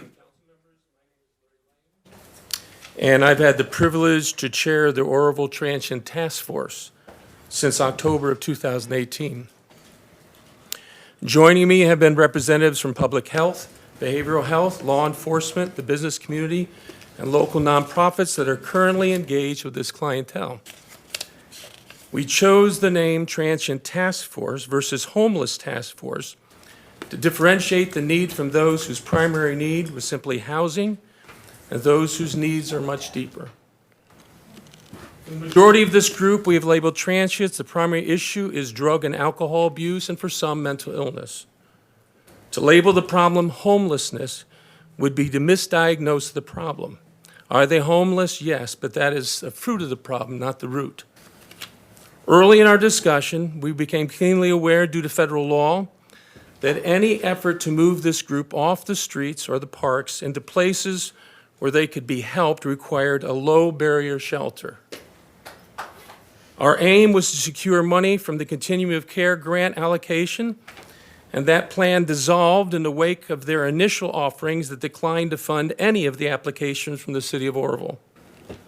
We entertained the idea that since only shelter available to us and the one that received county money was in Chico, that we would direct law enforcement to load Oroville transients into buses and ship them to Chico. This allowed some comic relief as we played out the potential scenarios in the press from such a move, but in reality, we're stuck with this critical need in the absence of funding.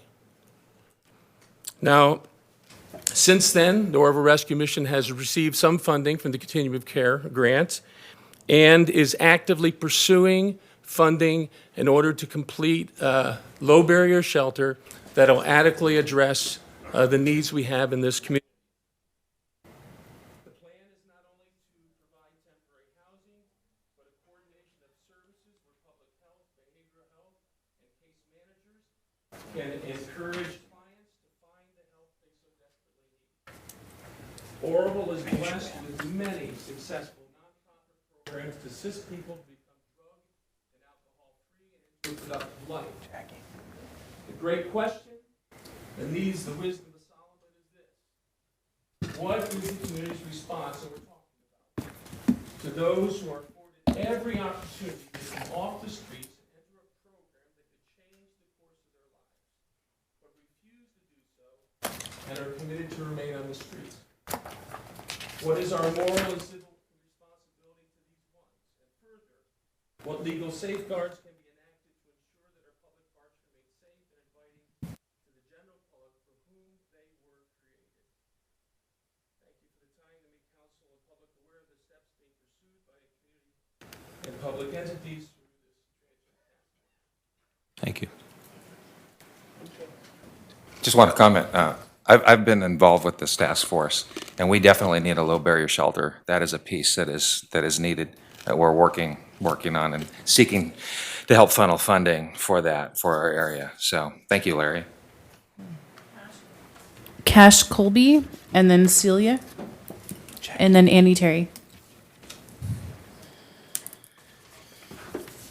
I would like to remind everyone in the audience, too, that if you want to speak on an item, we need you to fill the cards out typically before anyone starts speaking, because what happens is people want to comment on what someone else said, and it turns into a circular argument. So please, if you want to speak on this item, this is your chance to put your card in. Thank you. Thanks for this opportunity. I'm kind of surprised when I heard the consensus of what I was hearing that I'm here even talking, because I have an idea, I have a task, I have a solution for one of the problems. A couple of weeks ago, I was driving through Montgomery Street into the roundabout, and as I come to the roundabout and look left to go, I just happened to look right to see a shopping cart with about 80 pounds worth of debris coming at me at about 15 miles an hour with a woman running behind it, chasing it as well as she could. So I managed to make the roundabout and don't know what kind of hideous thing happened behind me, but that's a dangerous situation. And I have complained to the city about numerous shopping cart incidents and have had nothing but excuses and flack. And for example, I complained about I went to Rayleigh's twice and couldn't get a shopping cart. And then one time I'm at Rayleigh's and I see a guy stick his dog in the shopping cart and all of his debris and take off with it. And I went into Rayleigh's and said, hey, that guy just took a cart, let's go get him. Can't.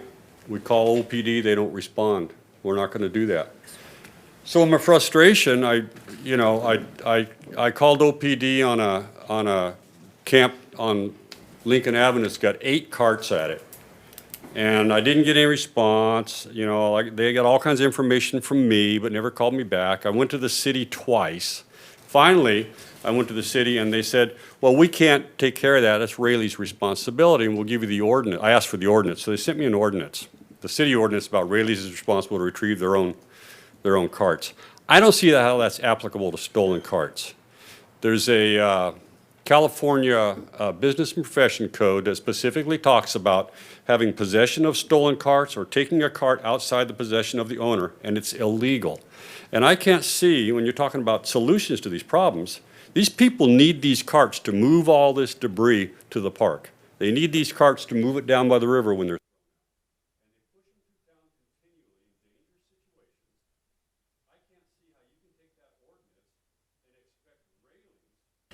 that have to go wrestle that guy that stole a cart. That doesn't make any sense. It's vigilante. And the outcome of that, something from a Chuck Norris movie. I mean, if you tell me I got my bicycle stolen and that guy's riding it down the street, well, that's your responsibility to go wrestle with him. That's not going to turn out pretty. So I don't know why OPD doesn't respond to the California code on stolen stuff.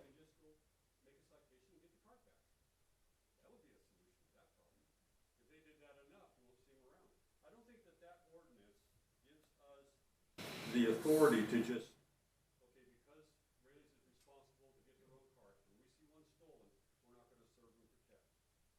Because I think that's our duty. That's what the city's here for. And your constituents and everything, that, we want to go shopping. We want a cart. We want a clean cart. We don't want to see them going through town. We don't want to have to dodge them with our cars. It's hideous. And it's a small part of the problem, but it sounds like a real easy problem to take care of. And when you talk about solutions in other county, my wife and I, we go all over the U.S. We don't see this elsewhere. You don't see it in Boise. You don't see it in Reno anymore because it's illegal.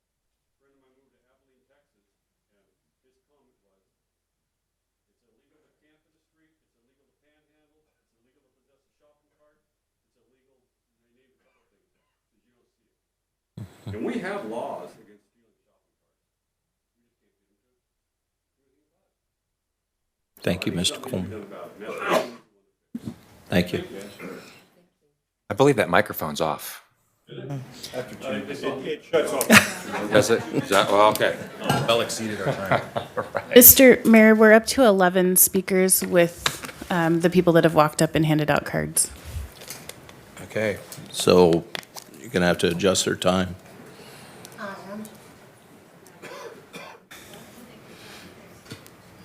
Okay. One more Hold on. time. There you go. Hi, I'm Celia, and I'm a law-abiding, tax-paying citizen. I live on Montgomery.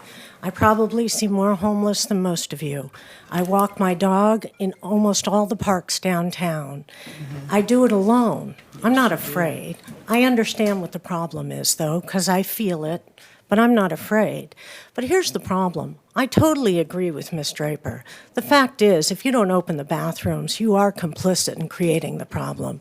And if the bathrooms are too large, literally too large, that they are getting destroyed, then many cities have figured out you make a small area for a toilet and a sink, and it won't get destroyed. This is a very simple problem as it relates to that. If people are destroying property, they're criminals, and they should be addressed by the courts as criminals, and you should go speak to your county about that, because they're the ones who, and your sheriff, because they're the ones who enforce those codes. But the reality is that we need low barrier shelters. And no one mentioned what a low barrier shelter is, so I will, because I actually volunteer at one in Chico. So I'm very familiar with it. It's a place where people who are drunk, might be drunk, or they might be on drugs, can go to sleep at night as long as they're not causing a problem to anyone else. Because most of your shelters, you have to pray here, you can't bring a dog, and you certainly can't be on drugs or drunk. And that doesn't work for this community, unfortunately. So I recommend you work on that low barrier shelter. I've not seen one thing for a low barrier shelter. I've been asking when it's come up for the last couple of years. Without that, you're not going to be able to solve this. And I definitely recommend campsite. There's no reason we should sort of endure this. Thank you. I'm just not a freedom to share. I don't think, am I free to share that somebody's working on? I'm looking around the room at someone about the low barrier shelter. Can I share? So the rescue mission is working toward that, and I've been working with them for additional funding because it takes some funding to pull that off of the low barrier shelter. Yeah, they did, and they're working towards that. So they got over 300,000 out of COC. I don't know where they are on that. That's a whole nother discussion, but we're working on it. So.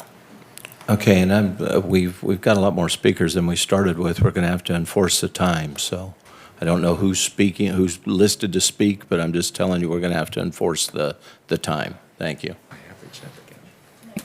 Next speaker is Annie Terry, and then Sherry Bunker.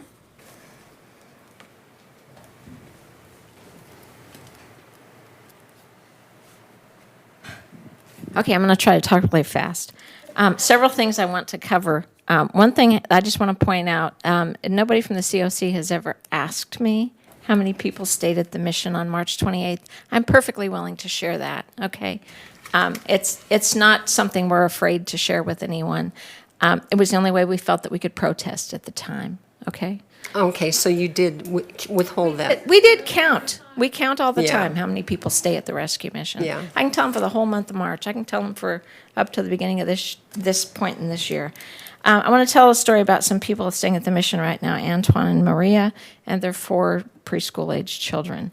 They're getting help through the housing support program, but right now there's no housing available for them to get.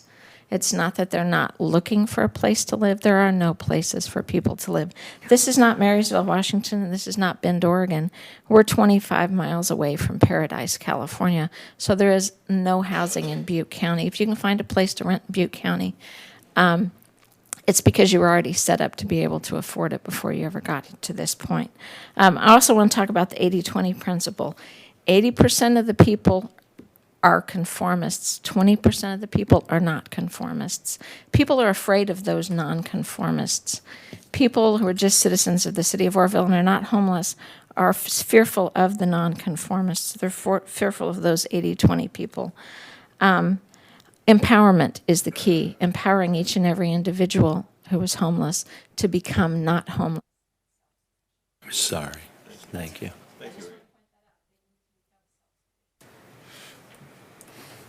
Sherry Bunker. Yeah, I'd like to say something while Ms. Bunker's coming up. This morning, we gave away another tiny house across the street, and if no one's familiar with that program, Alyssa Nolan is amazing. She's doing an amazing job over there. She's given away 19 tiny houses, and she could use resources there as well.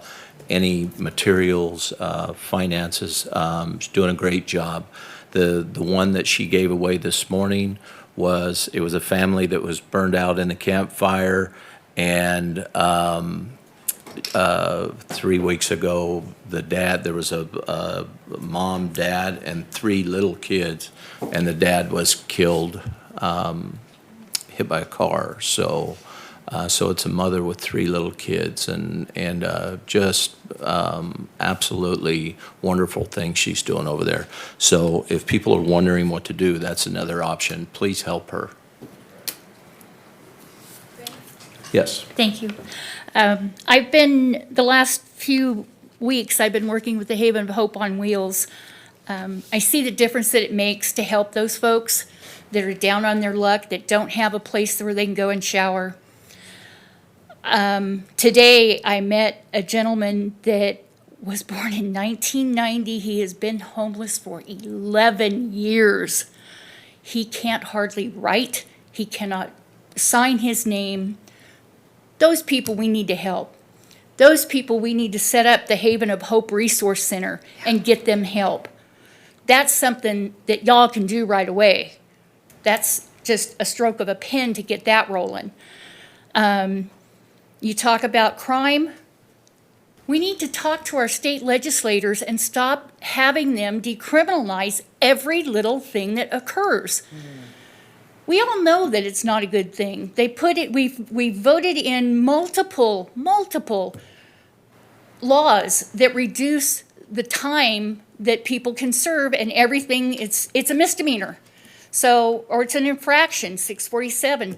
Infractions, they're not, they're useless laws anymore. We need to put some bite back into the law enforcement community so they can do what needs to be done to clean up the problem children. Thank you. Thank you. I'd like to speak on one comment, Ms. Bunker. It's not simply a stroke of a pen, but, well, let's be reasonable.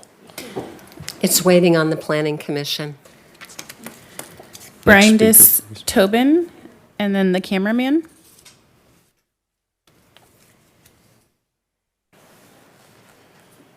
Hi, I'm Brindis Tobin. I'm a very results-oriented kind of gal, and so there's a couple of things I wanted to address. One is, yes, sometimes when you build additional housing or make housing available, you have an increase of, say, 12%. However, in Utah, which is hardly, the bastion of free-thinking liberalism, kind of practical. I have lots of friends from there, and they tend to be fairly practical folk. And what they discovered was that when they had housing available, it saved them over 50% in terms of overall costs. It was a lot cheaper to put people in housing than to clean up after them when they didn't have a place to go to the bathroom or sleep. Being homeless for a long period of time is one of the things that transitions people from being deserving poor to problem child.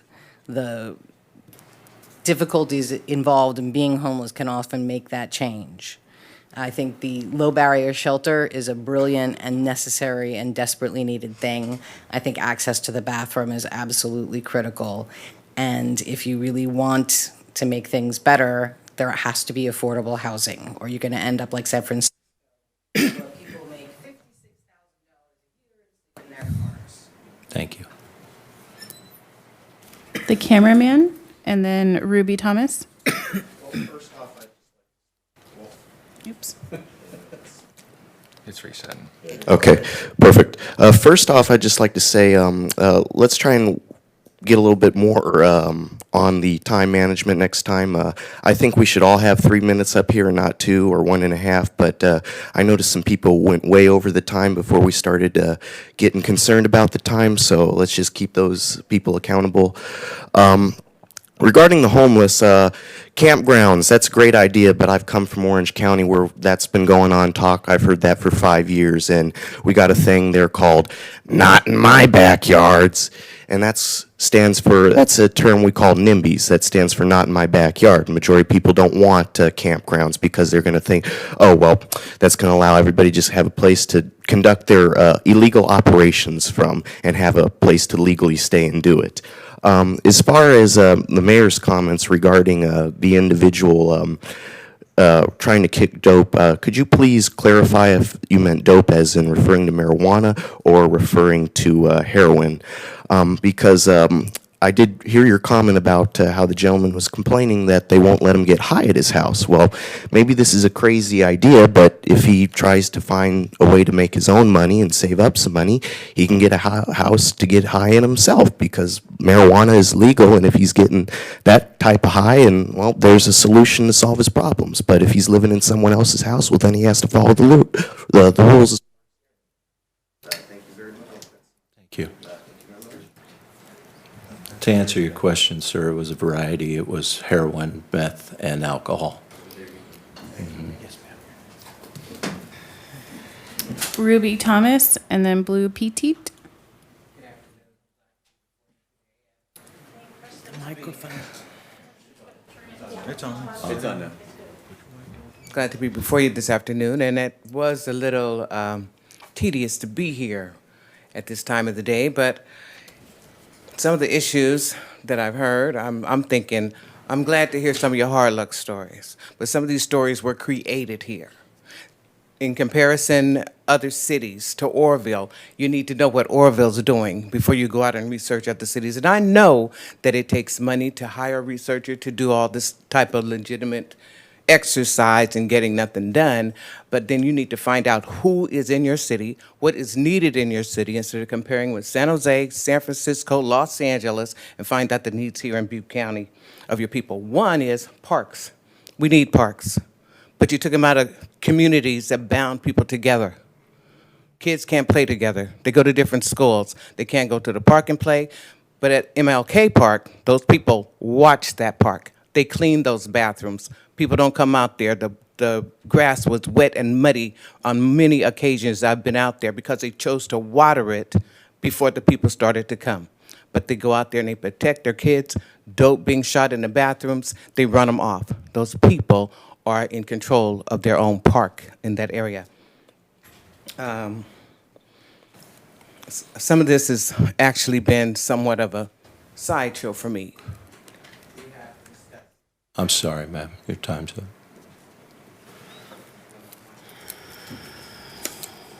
Blue Petite, Just while he's coming up, I and just then want to Kevin Thompson. just while he's coming up, people, we do need to use our parks. I totally agree. And that is one of the ways to help mitigate some of those impacts. And we do need to have our bathrooms open. I think that's human decency. And I don't think any of the council members up here, that's something the staff needs to address. We need to deal with that, just from my opinion. And so there's full agreement on that, from at least what I've heard from me.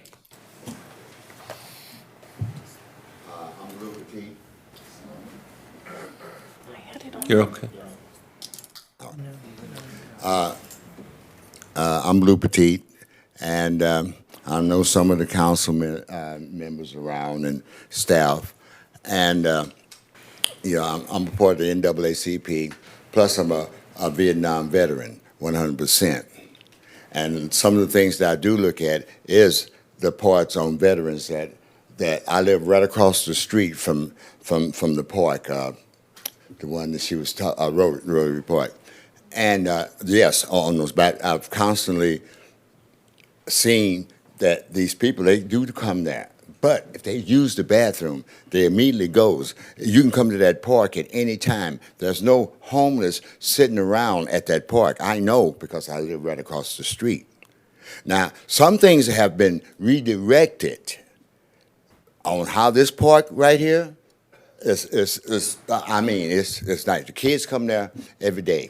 So the things that we probably need to see at the parks is that we kind of concentrate on the parks that are bad. You need that bathroom open right across the street from me. I know a lot of the homeless, man. That, like you said, they're right here, man, and part of my heart to see them. I'm sorry, Blue. Your time's up. Hey, and thank you for your service, Blue. Thank you. Shouldn't take very long. I just simply rise and say thank you, Mr. Mayor, Vice Mayor, and City Council members. It is on, isn't it? Yes. Okay. Kevin Thompson. I just simply rose just to say, it's no secret. We do have a serious homeless problem here, but I rose on behalf of the Oroville Southside Community Improvement Association, Haven of Hope on Wheels, Haven of Hope Resource Center. And I'm just simply waving my hand to say we're here. We can take a small part of the sting out of what we're trying to accomplish as a whole. And I'm kind of upset. I didn't know about the group that was formed, and one of our council members, an attendee. It's the first I've ever heard about it, but we'd be more than glad to work with anyone in our city. The knuckleheads, those that are committing crimes, those that are doing the wills, I'm 100% with you. but we got to be very careful that we don't take out the wheat with the tare. We got to be very cautious on how we approach this. But I'm in 100% agreement with you. Those that are breaking in and those that are committing crimes, they need to go to jail. But also, we got to be very careful about those individuals that can't write or they can't read, and we might miscommunicate, their ability. So please be very careful. But most of all, we want to let you know that Haven of Hope on Wheels, the Haven of Hope Resource Center, we're just simply here to help, to do the best that we can. We're serving at least 30 people a day, showers, and roughly 16 or more water. Thank you. Thank you. Kay Castro, and then our last speaker is Sean Rohrbacher. Kevin, I'll make sure you get invited. I'm not leading that, but, all right? Good afternoon, Council, Mr. Mayor. Thank you for having us all here today and an opportunity to speak. I am a member, I'm blessed to serve on the Citizens Advisory Committee for that 1% sales tax, and we've had our first meeting so far. We're having our next meeting on August 27th. This issue is at one of the top of the list for public safety, and this committee is addressing it. It's not rhetoric. We're coming up with some really good ideas, and we would like to invite all of you to come to that meeting and give us ideas as well. So I wanted to just put it out there that there is a committee that is working on public safety there, and I appreciate that. On a personal note, I live at Huntoon and Montgomery. If anybody wants to talk to me about stuff, I would be more than happy to talk to you. I don't care if you're homeless, transient, millionaire, you have no right to vandalize my car out in the parking lot while I live downtown. So I believe in rules, and I believe we do have some models in our community right now that are working, but my personal opinion is it's rules-based. I have to follow the rules. You got to wear your seatbelt. You can't put trash in your truck. I also have to follow the rules. I can't set the bathroom on fire. So I do believe in the rules-based, and thank those in the community. Saw that Kevin was talking about, dignity and respect. Thank you. And what was her name? Kay Castro. Oh, thank you. And then our last speaker is Sean. I'm going to let him say his last name so I don't butcher it again. Rohrbacher. Good evening, Council, Mayor, and Vice Mayor. Sean Rohrbacher, General Manager at the Feather River Recreation and Park District. I just wanted to give you an idea of some of the issues we were dealing with in regards to the homeless population. This is primarily at Riverbend Park and since the flood. And more on the nonconformist side, it's a younger population building camps on the river. And I just put together a quick idea of the time we're spending out there and the funding per year. Daily contact is about 20 hours per week. Cleaning up camps is about 20 hours a week. Disposal fees, $100 a month. We work with sheriff's crew to clear brush where these camps are happening. Surprisingly, there's cutting of padlocks to get into buildings quite often. There's graffiti, and not all that's to do with homeless, but there is some that you can definitely identify as being through the homeless population. A little bit of vandalism, primarily to do with taking off covers for plugs to charge phones, sometimes to the restrooms as well. We have a Park Watch program that works hand in hand with our maintenance department. It's a volunteer program that helps address some of these situations. And all that total is about $135,000 per year. So just to give you an idea of what we're spending, mostly at Riverbend Park alone. Thank you. Thank you. Could you send us those numbers on a letter so we can put it in the record? I can, and just to let you know too, these are really preliminary numbers. I just met with Bill last week, so I'll get you those updated. Thank you. Okay, well, that's our last public speaker. Are there any comments from the dais at this point?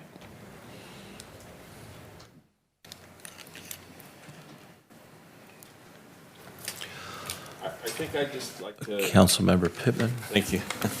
I don't want to follow up. I think I'd just like to say this, it needs to be a continuing issue. Obviously, we didn't solve it tonight or today, but it needs to be a continuing issue, and staff already has a number of things to work on, and as you all move forward, we have great ideas coming, and please either verbally send them to us or send an email or a letter so we can all put them together and look at a comprehensive solution to this whole thing. Appreciate your time. Thank you. Thank you. I just want to say that though we have a robust discussion here, I respect Ms. Draper as well as the rest of the council, and I really appreciate your input. I really do.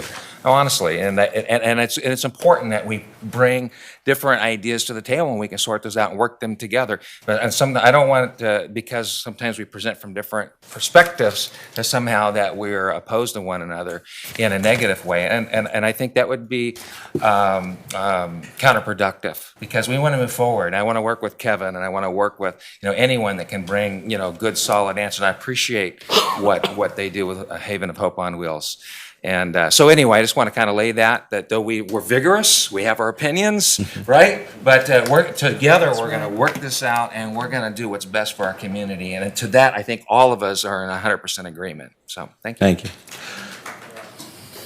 I'd just like to say that leadership is taking a little more than your share of the blame and a little less than your share of the credit. So everyone up here has a passionate heart for what they do. We might have different ideas of how we get there, but everyone wants the same results. We want things solved. So I'd just like to piggyback on Councilmember Smith's comments. Thank you. Okay, so direction for staff, you have that? Yes, sir, Mr. Mayor. We will do the appropriate research on those items that were provided, and we'll bring back this item again in the beginning of October for further discussion with the follow-up on that. Thank you. Moving on to item number 11, potential time change for council meetings. Good afternoon again, Mr. Mayor. Item number 11 is just an item that is discussing the potential of a time change for council meetings. The charter requires that the council meet twice a month, first and third Tuesday of each month. There's only one provision in the charter as far as the time and start of the meeting, and that's the first meeting in January after general election. It requires that you meet at 8 p.m. Other than that, the council can set their meeting times. So this is a discussion. No decision has been made to this point. It's just discussion and for input to provide staff direction if the desired time is to remain where it's at or to change until 2 or another time. Thank you. Again, like I said, I had requested that the council meeting be moved to 2 o'clock today so we can make this event this evening. And I appreciate everyone's cooperation with that. But the discussion came up about changing council meetings, and that's why we're here. We're here for discussion. No one has made any decisions, simply wanted to bring it up to council. Council doesn't interact outside of council meetings. So I'd like to speak to council about it and what they think about it. But I'll tell you, I don't understand certain things when I give interviews and then I see interviews on the news that use words like tragic. I've seen tragedy. This is not tragedy, it's a conversation. But the drama has been built up so much that it's out of control. I don't know if people are trying to enhance their social media status or what's going on, but it's really just a very simple conversation. We have staff that when they finish their meeting, they have to drive up to 2 hours to get home, and they've been here since 7 o'clock in the morning. So there are some concerns. Each meeting for the overtime is over $1,000 extra for the overtime. So there are some concerns, and that's what opened up the conversation. No one is trying to shut anyone out. I have a job too. We all have jobs. We work. But a couple of times a month, it wouldn't be unreasonable to be, and especially when you have an employer that understands that you're serving your community.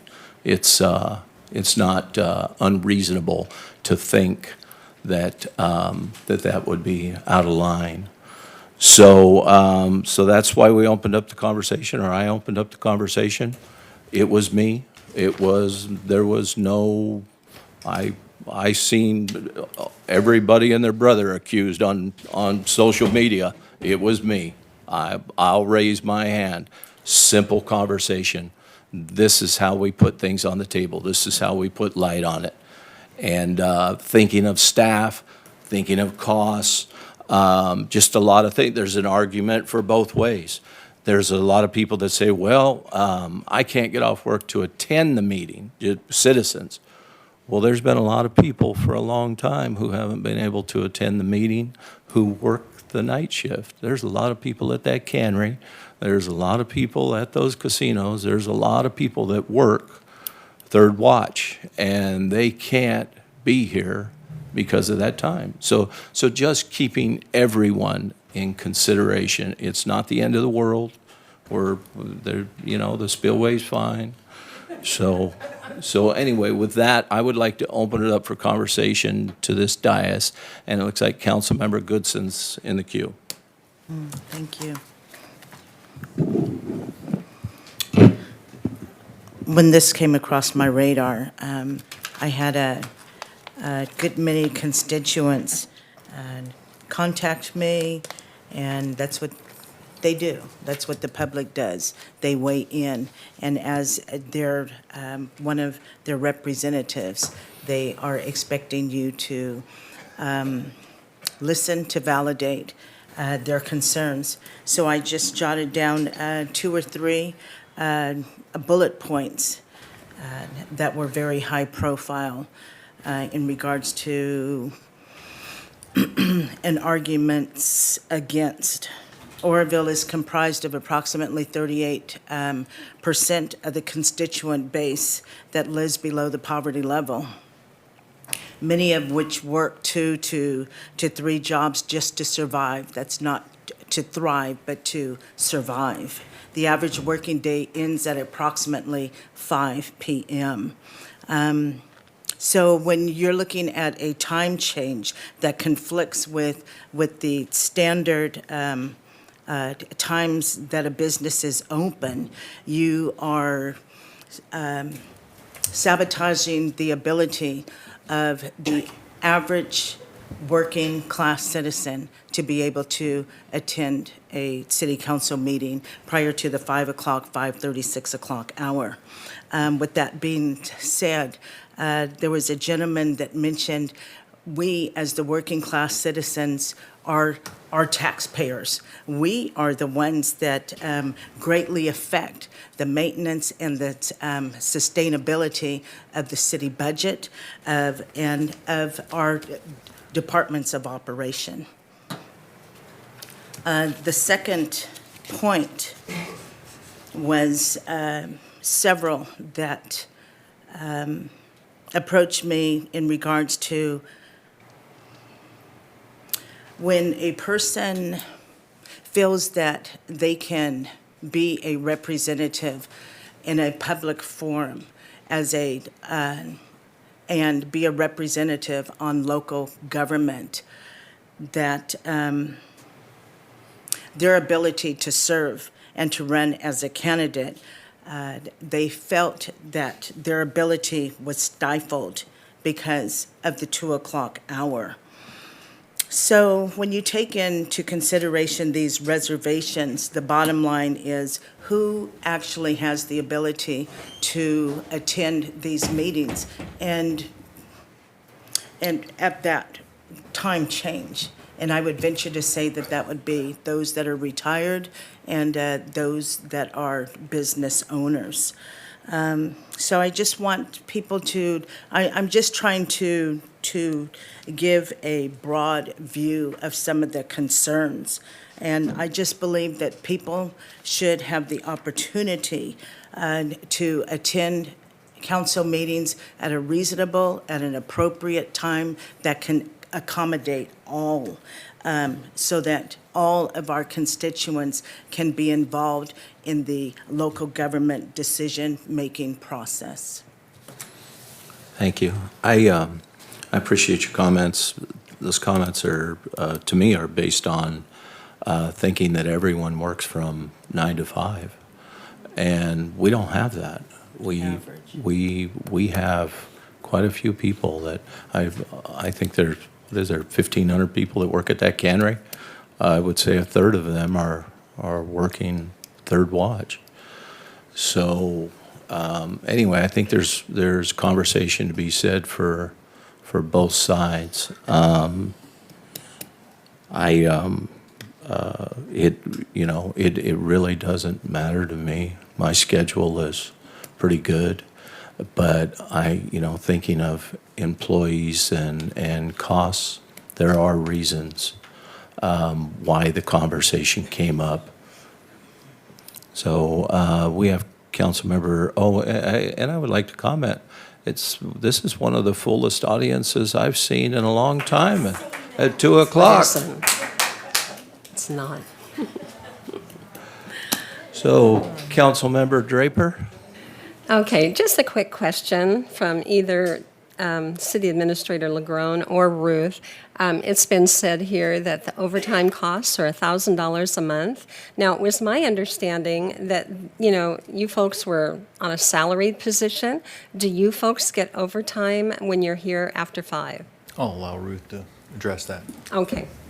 No, I think he was speaking about all of the costs, and the overtime is not the whole cost.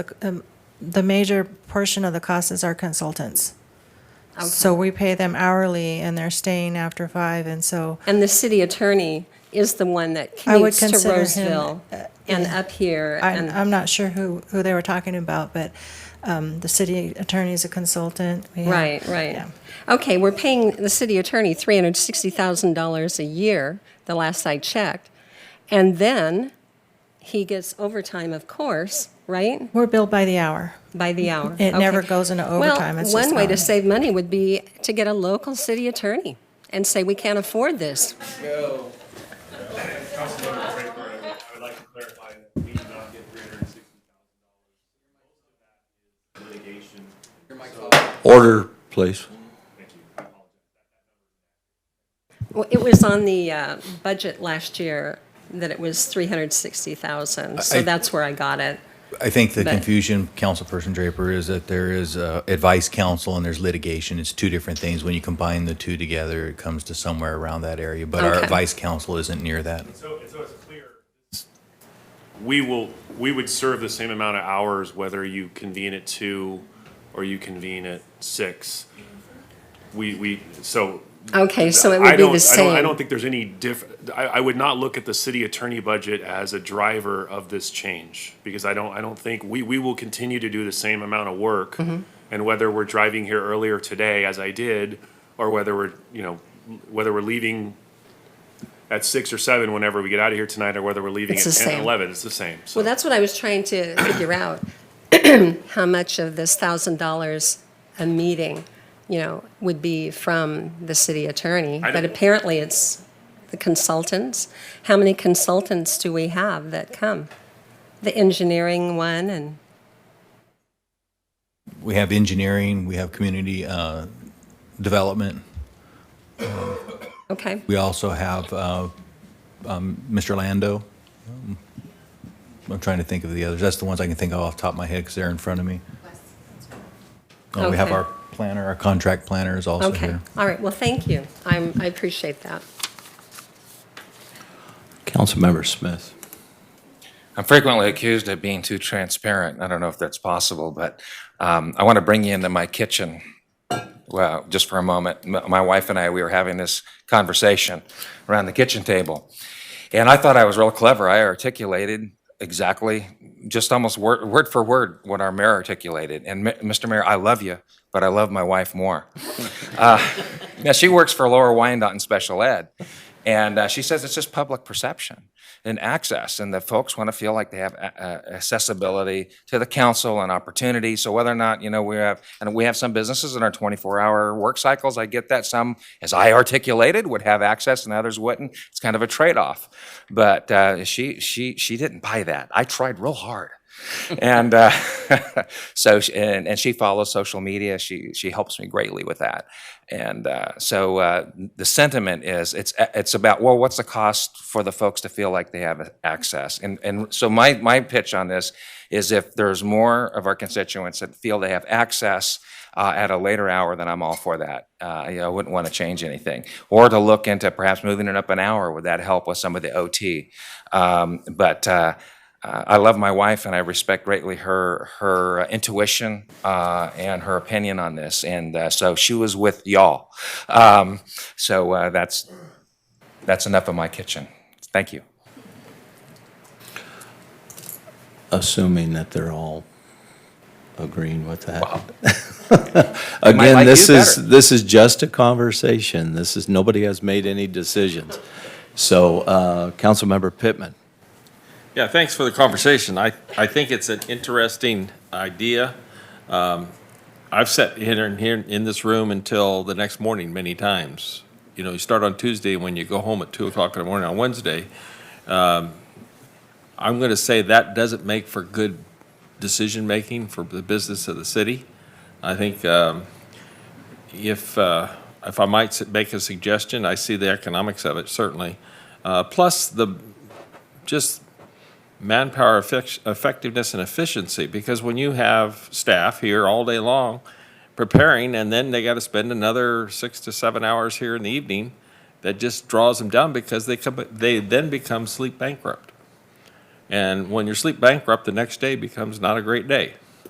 So having the business of the city during the afternoon, I really don't have a huge problem with that. I look at other jurisdictions, the County Board of Supervisors meets at 9 o'clock in the morning. And those folks are paid to be there. So I don't think it's a tremendous issue for us all. I think the access for the public is always available. You can certainly email us. You can drop off a written letter. Sometimes I think a written letter is a little better, because then you get all your points. You don't forget some of the issues that you may forget if you verbally come up and speak. Although I have no problem with verbal presentations, there is another method that I know some councils are doing: email presentations and/or Facebook presentations. That might be a possibility too. We seem to have the technology. Maybe we can explore that idea too. Because even if you were not in the same town, you might be able to have your 2 or 3 minutes by way of Facebook. So I like the idea of exploring the options here. Or even having one meeting at 2 o'clock and one meeting at 5 o'clock. A couple ideas there, just throw them out. Thank you. Thank you. Councilmember Hatley. Well, I too have been here till 1 or 2 o'clock in the morning, and quite honestly, you are burnt out. And I was here because I was on the council with Councilman Pittman, and he had a brief statement to make. So, no offense.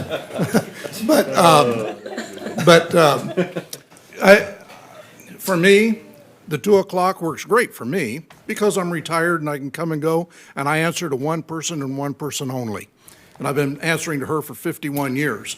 And thank God she works, so I don't have to answer to her during the day. So to me, it works out better for me, but it's not about me. It's about what's best for the community and who we serve. That's who I'm concerned with. And if it's best for the community for us to meet at 5 o'clock or 2 o'clock, I need to hear that from the community. I need to know who's going to get the best bang for their buck, because that's why we're here.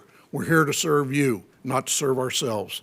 And so for me, again, 2 o'clock is great with me, but that's not the issue.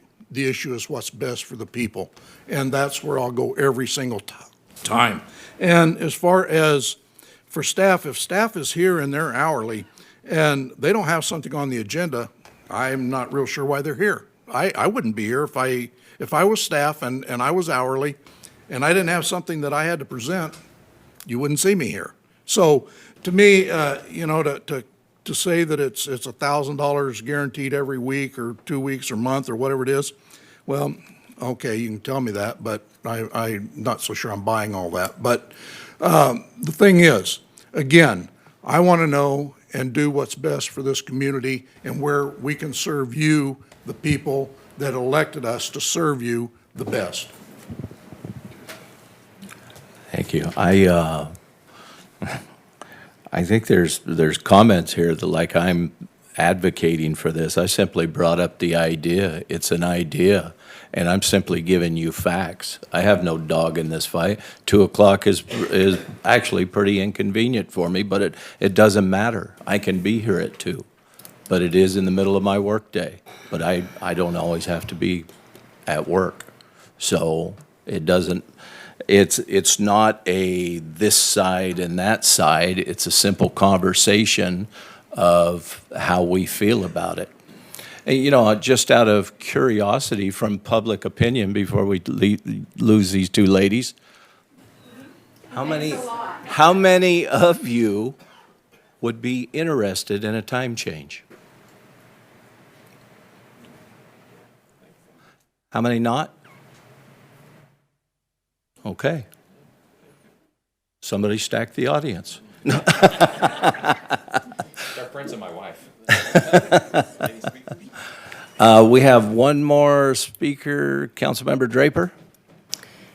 Well, to me, it's an issue of accessibility, and in the last 2.5 years that I've been on this council, I have seen this room packed to overflowing many, many times at the 5 o'clock hour. There have been times where people have had to go into the fireside room or into that room because there were too many people here. And so to me, I think it gives people more access to these meetings, and we really desperately need that. And so I just want to go on the record that I'm against changing the time to 2 o'clock, and I think that 5 o'clock has worked extremely well. Thank you. Okay, to comment on that, we haven't had any meetings at 2 o'clock, so we have no idea how many times it would be packed on a controversial issue. But it seems to be the consensus, at this time, I don't see any reason to continue the conversation. Unless, do we have comments? Do you guys want to, do we have speakers? I have 10 speakers on this item.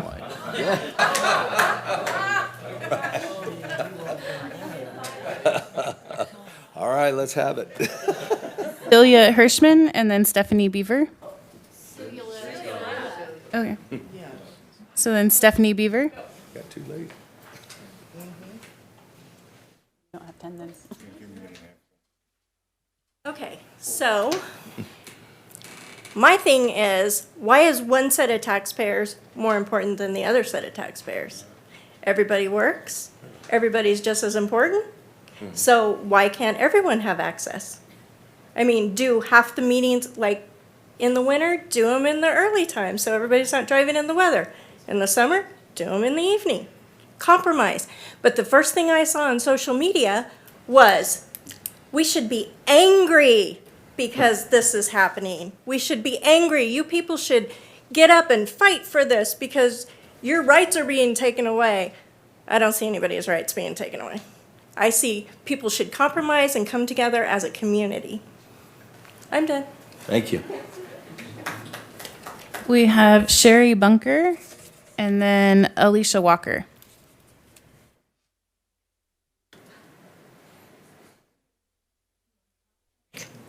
Do I want to talk? Yeah. I think I've So talked so far, every time I've come up, you've talked first. So Oh, well. I just give you a chance.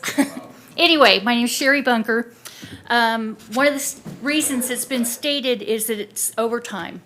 I have an issue with that. The only one that's actually on salary or not on salary is the assistant city clerk.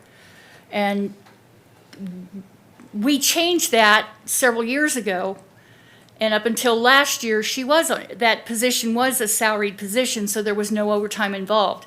The contract employees, they have a contract set, they're paid that much money. As the city attorney said, they don't get paid overtime, they get paid an hourly rate. And that doesn't change. They don't get time and a half because they're here for 3 hours.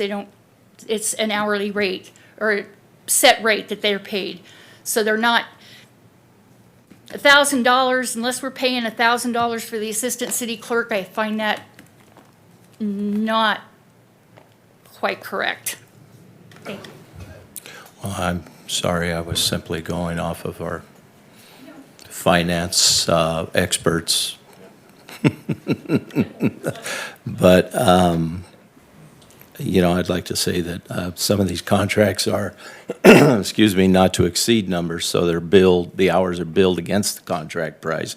It's not necessarily overtime, but it is additional hours that are billed because they are here all day, but for them to be here at 9, 10 o'clock at night are additional hours that would be billed against their contract. We're getting hung up on a word overtime. I never use that word. That's a social media buzzword for this week. My name's Alicia Walker. I'm a resident of Oroville. I actually live in the city limits, and I have 5 kids. And I started attending meetings about a year ago. I never got up to talk. I come, I watch, I listen, and when I'm not here, I'm online and I'm watching. It's not the same when you're online versus being here. And when I first saw the time change, I thought, it's not that big a deal. But the more I thought about it, I thought, what am I doing at 2 o'clock? I'm normally driving around picking up my kids. I'm normally meeting them at the bus stop. I'm normally attending site councils. I'm normally attending all these other things. So I just wanted to bring to your light that if you have the time at 2 o'clock, you're turning away parents. You're turning away the opportunity for high school students to come here and participate. You're turning away those options. I understand 6 o'clock is busy for lots of people, but you know what? Usually I've already had dinner with my family. My husband's home. He has the kids. So today when I got here at 2, my kids got off the bus without me there. My kids are watching themselves right now. I'm checking my phone as I get these notifications that there's someone coming up to my door because my kids are home alone right now. So I could be here and let you know that you would be closing away the opportunity for parents, possibly students, high school students to participate, and we want to open that up because we're part of this community too. Thank you. Appreciate that. A lot of these comments are moot, but Councilmember Goodson had said she had a list of people that were worried about attending. I'd like to see that list and note their attendance for the last couple of years. Is it people that just think they might want to come, or is it people that have actually been here? So, next speaker. A.K. Lincoln, and then the cameraman.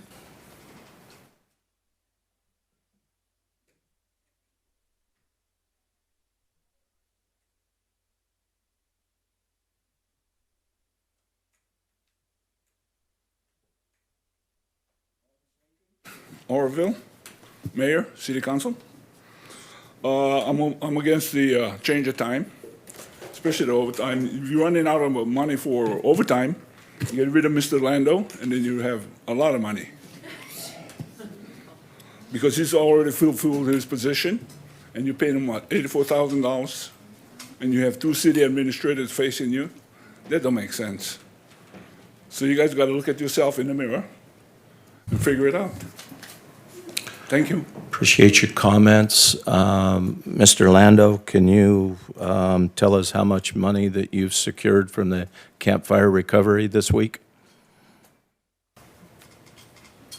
You can share that information, Mayor. I don't. $1 million. $2 million. Thank you.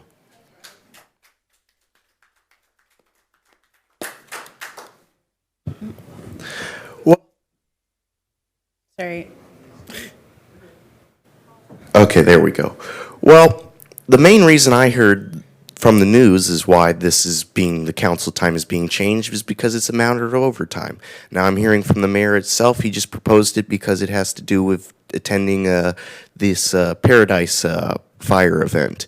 Now, whatever reason it may be, I think the main issue here, it all boils down is to access and convenience for everybody when attending this meeting.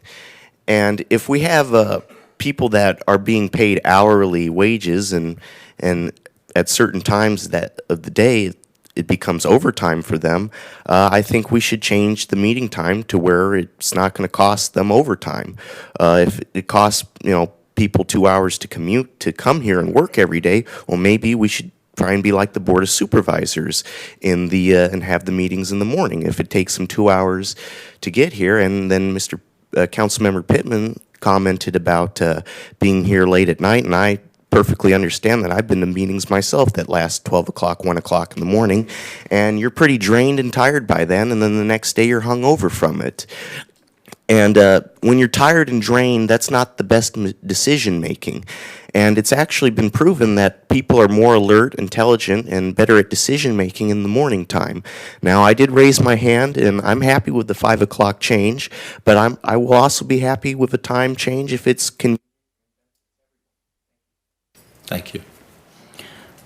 Rochelle Parker, and then Bobby O'Reilly.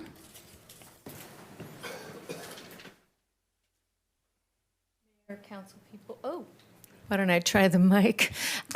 So when I came here, same thing. I was influenced by, it's overtime, extra money, and you got to fight. They're going to take it away. But then I stood here for a while and listened to a reasonable discussion, heard the people at the cannery being brought up. My fiance works the second shift. He couldn't be here even if it was at 2, because by the time you get to a certain agenda item, sometimes he's got to be at work. But it is true that there are people teachers can't get here at 2. I'm a substitute teacher. There's no way I'd make it. But we do have a whole other set of people that need to have a chance to speak. I don't know if they want to, but maybe there is a compromise where we could have a certain time, like someone suggested, an earlier time at a certain part of the year and a later time, or every other month. I don't know how complicated that would be, but just to give everybody access, because this is an amazing thing we have going on here, this democracy thing. I like watching it. It's fascinating. Thank you. Thank you. Bobby O'Reilly, and then Ruby Thomas. I almost said good evening, council. Good afternoon. I am opposed to the time change. It was very hard to get here in time. I actually didn't get here in time. I had some wonderful news to share for public comment, and unfortunately, I can't share that news because I didn't make it in time. However, the access at 2 o'clock is very hard for those of us who do attend regularly, who have comment regularly. I never thought I would see the day, and I'm making this as a joke. I hope it is taken as such, but I am very grateful for the day that I agree with Councilmember Draper, and I agree that this move would be detrimental. I wouldn't say a catastrophe.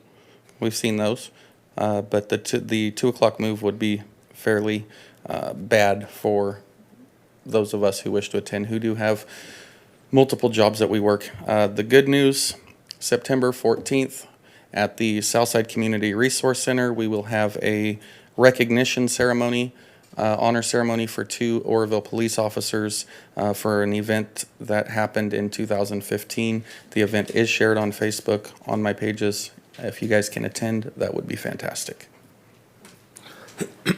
Thank you. Ruby Thomas, and then our last speaker is Kevin Thompson. And for allowing me to come before you. And I'm glad this is a mute issue at this point, because I did write down a couple of things, and one was the first impression that this was just temporary. This is just for the day because we have other engagements this evening. So I thought, okay, that's good. And then I heard, no, it's overtime, it's paying people. But then I found out, oh, that's not true either. So, and I also know that they have changed they want to change school hours because it is beneficial for youth to be up later in the day to start school than to start at 7:30, 7 o'clock, or when their parents are dropping them off. So it's like, okay, what do I believe now? I want to know, is this a mute issue? That's my question.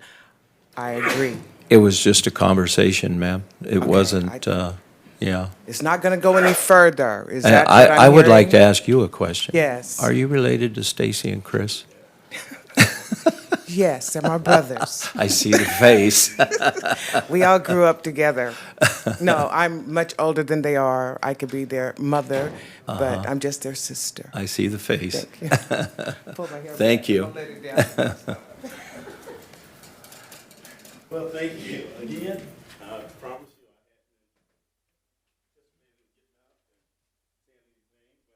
you. Yeah, I sure hope I didn't offend you. I was the one that, just as you gave a disclaimer, you're the one that called this particular.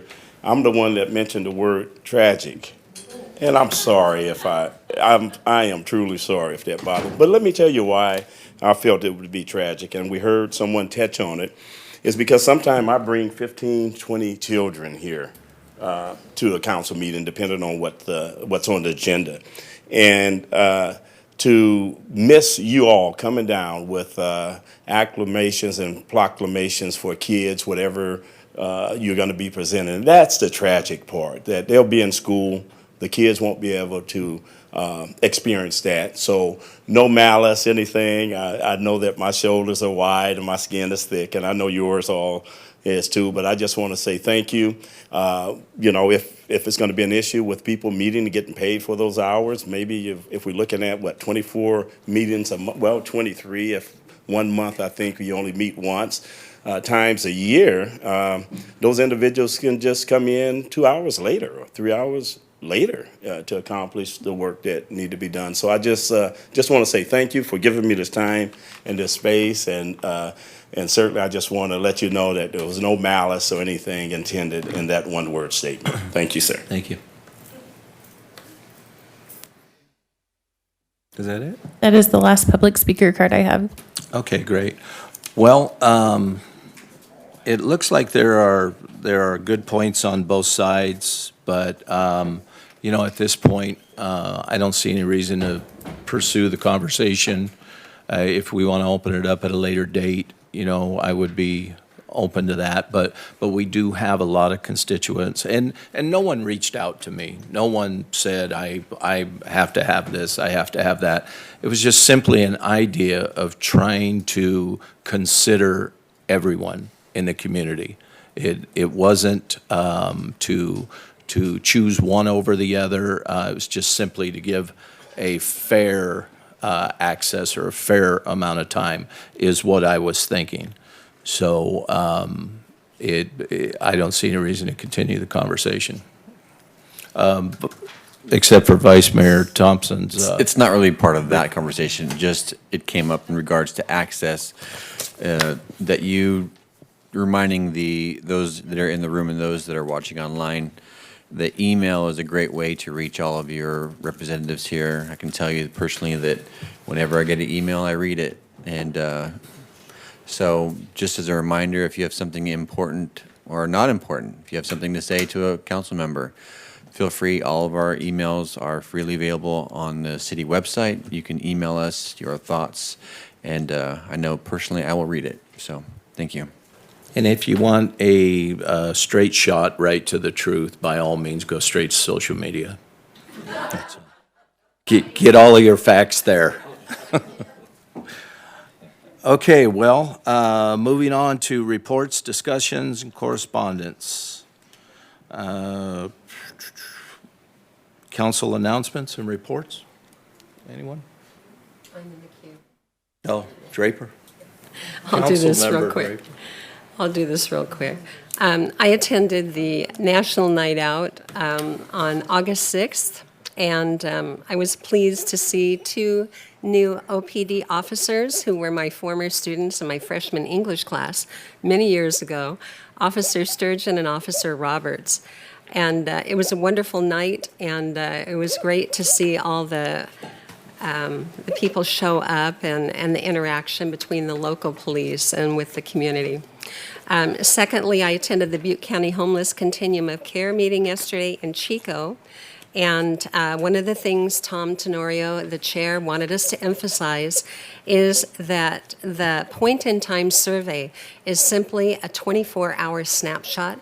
and it is by no means an exact count, and indeed, he said it's an undercount, if anything. Thank you.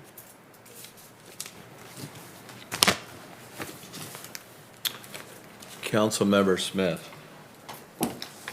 So just to echo that, and I appreciate Ms. Draper attending those meetings and keeping, tabs on what's happening with that, because I know she has a passion for the continuum of care. And just to add to that, there's now a question about governance. And so October 2nd, there's going to be a governance training, and continuum of care may be moving under the auspices or exploring that more under the Butte County, which I think ultimately will be a good thing.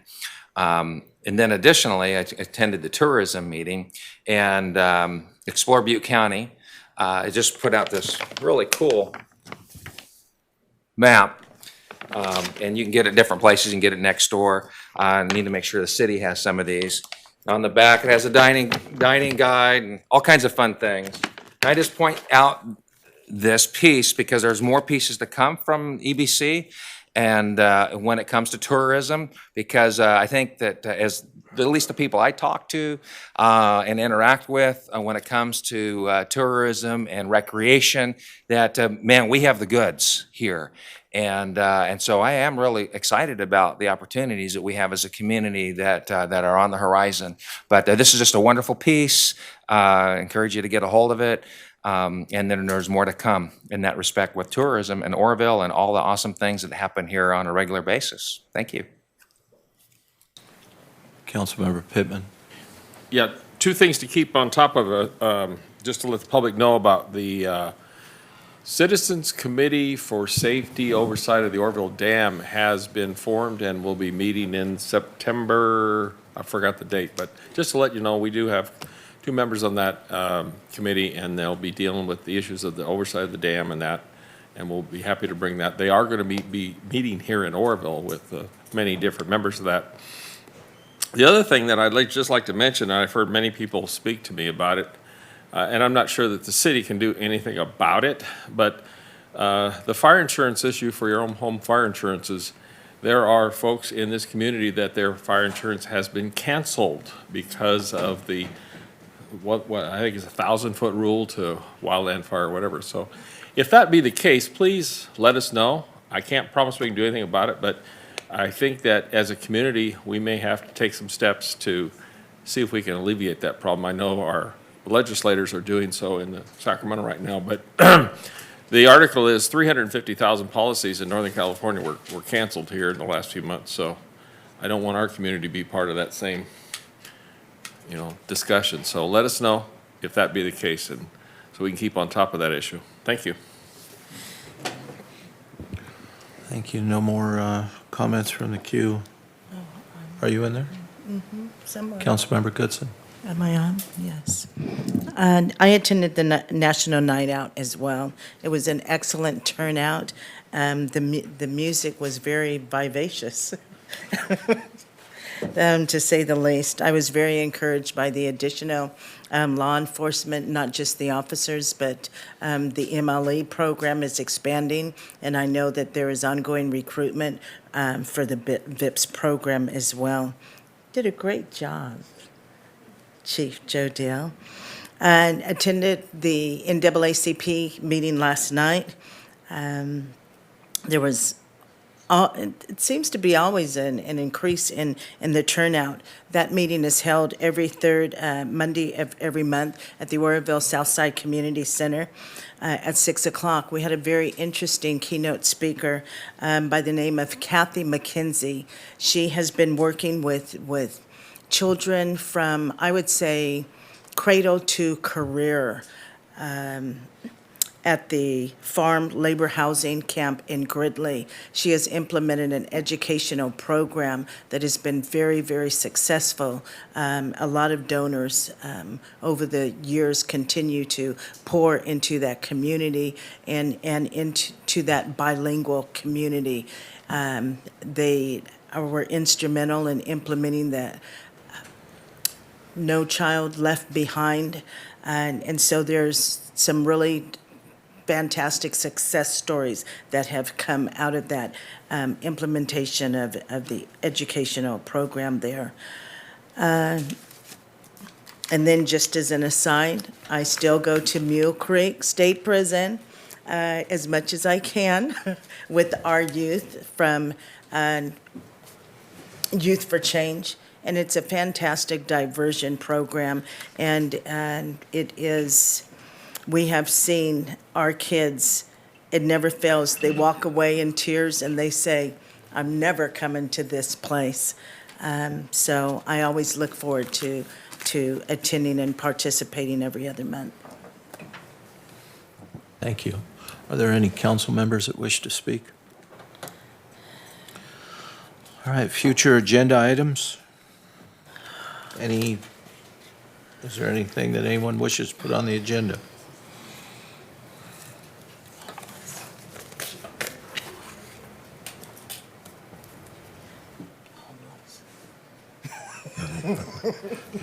Like to speak about changing the meeting time? The homeless. So, no comment, I mean, we can all, and I would like everyone to know that any two council members can put something on the agenda. Either the mayor or two council members can put something on the agenda. It's not a closed door. So I just want, I don't want anybody to think that. Mr. Mayor? Yes, sir. Yeah, what I'd like to see staff do is to reach out to our nonprofits that are serving the homeless community at this time, to perhaps a report from Haven of Hope on Wheels, Oroville Rescue Mission, the Elijah House, I think Jordan Crossing, to reach out to them, at least I think to make an invitation, and just to perhaps have a report, because those, and there may be others that I'm not thinking of, but I think that would be good for, again, input from that perspective would be maybe helpful. Okay. Thank you. Administration reports? I have. Councilmember Goodson has a brief I would comment. just, thank you. I would just like an update on, and I think Mike was here earlier, our engineering consultant. And I would like an update on our road work, which is sorely needed. I know we've got If you look in the back of your packet under the correspondence, there's actually a schedule and a map that will show you the roads that we're actually doing this year. I kind of glanced at that. Okay, yeah, no, it was kind of buried Yeah, in the back it's- there, and it shows correspondence, but it was an entire packet from Mike. We asked him for an update a while back, and that's what Right. what And we he said have. that he would bring one Right. to this session, last session. Right, if Okay, you'd like, we thank you. could, if you're looking for more of a presentation, we can have Mike do a presentation too, to specifically lay out what roads. I mean, right now, the roads it appears we're doing are going to be Myers and Mesa, Elgin, Nelson. Those that we identified Yeah. almost 2 years ago. Correct. We're working through that, and the contract should be coming in and let first part of September. Mike has assured me this work will be done by the end of the year, and I've Alright. assured him that we are very Okay, because anxious we for have that been work. assured before, but I'm hoping for good things. I'm very optimistic. We're on the Thank record you. now. All right, we're on the record now. You got money now. Administration reports, please. Ruth? Nothing? Tom? I just want to be very quick. You mentioned the money from the state, and I really wasn't going to talk about it until the check is in the mail, until Ruth had the check. I do want to thank particularly Assemblyman Gallagher, but also Senator Nielsen, and frankly, both parties. We made a request, specifically I made a request, and it was listened to, and they included a substantial amount of money in the state budget, and just told us last week if we submitted a letter that they would remit the check to us. So we'll see. It's not in our hands, but it is a substantial amount. I'll also let you know that Assembly Bill 430 made it out of the last Senate committee. It will go to the Senate floor, then reconciliation, and presumably to the governor's desk. At this point, it appears to have support. It's very important to us because we have a number of people looking at older subdivisions that have to go back through the process. They've already been approved, so I don't see a big issue with them, but they would have to go through the California Environmental Quality Act This would allow them just simply to proceed to approval. So it'd be very helpful. And then finally, yesterday I met with the Office of Emergency Services and discussed both infrastructure support, so particularly sewage, sewer lines in the plant, and small business support. And that's what I had. I want to ask Thank him you. a question. Let me ask you a question in regards to the 2 million that's coming for the campfire relief. It's my understanding that in the letter, it has requested that you send in, that you develop a list of where that funding is going to be dispersed, so what our plan is. So here's my question. At what point is the council going to be privy to the implementation of those plans and projects? Or, because I would like to know what that letter is going to entail prior to it being sent back to So the state. there's a misimpression somewhere. No, that is not correct. All right. The money will be submitted, at least as it was addressed to us, and we don't have the check, and I really would rather not talk a lot about it All right. until we have the cash. But no, it is not requesting a spending plan. In my opinion, it's pretty clear, any spending plan is you set it. So what would happen is we would receive the funds, then you would determine how you'd like to expend those funds. Appreciate it, Tom. I probably shouldn't have let the cat out of the bag, but there was a comment that I responded to. Understood. And I think that what the Councilperson Goodson was referring to was the email that I sent that told her that we had to submit a letter with our Thank you. intent. And it's I was just getting ready to find it. Yeah, it's not a spending plan or anything like that. It can be a very generalized intent. I mean, so we will submit a letter with generalized intent to spend the money to mitigate the impacts of the campfire, also to address the building that's coming and the planning that's necessary. But then once we do receive this money, if we receive this money, then we will come back to you, let you know we have the money, and then you will tell us what you would like and where you'd like to see that money appropriated to. Thank you. I have one more question. Can we get an update on the corporation yard that was leveled by Duke Sherwood? And so has there been an update Yes. from Northern Valley? Yes, there has. The latest with North Valley Community Foundation is that they have withdrawn from the project. They no longer want the corporation yard. They believe that it has taken too long to facilitate what they were doing out there. What we've done with it now is we are working on the solar to put the covered parking area into what would be, as you're looking into the front of it, to the right-hand side of the corporation yard. We will be fencing off the back part of it, and the monies that the city had set aside previously for a new building there will be moving into the construction phase of putting a new building in there. The back half of the corporation yard that is now flat, that is accessible, we haven't quite decided what we're going to do with that. I think there's possibilities that the council has to discuss that may go along the lines of item number 10 tonight, that property could potentially be used for. But we have to have that discussion from the council at a policy level. Thank you. Any comments, Bill? No, thank you. Mr. Cole? Leo?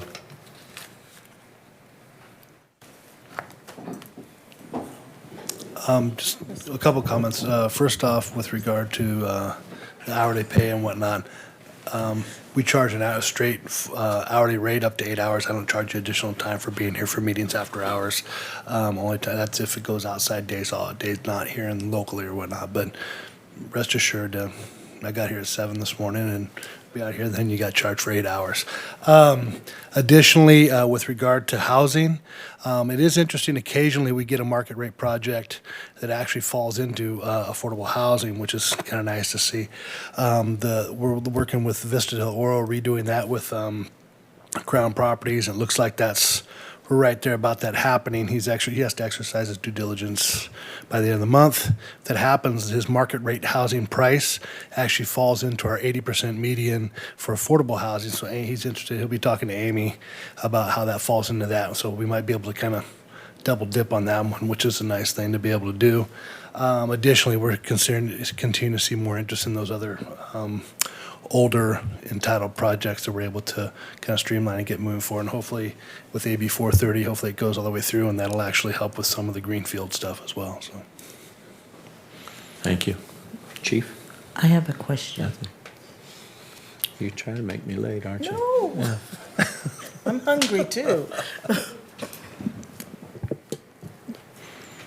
Do you have an update on the base village?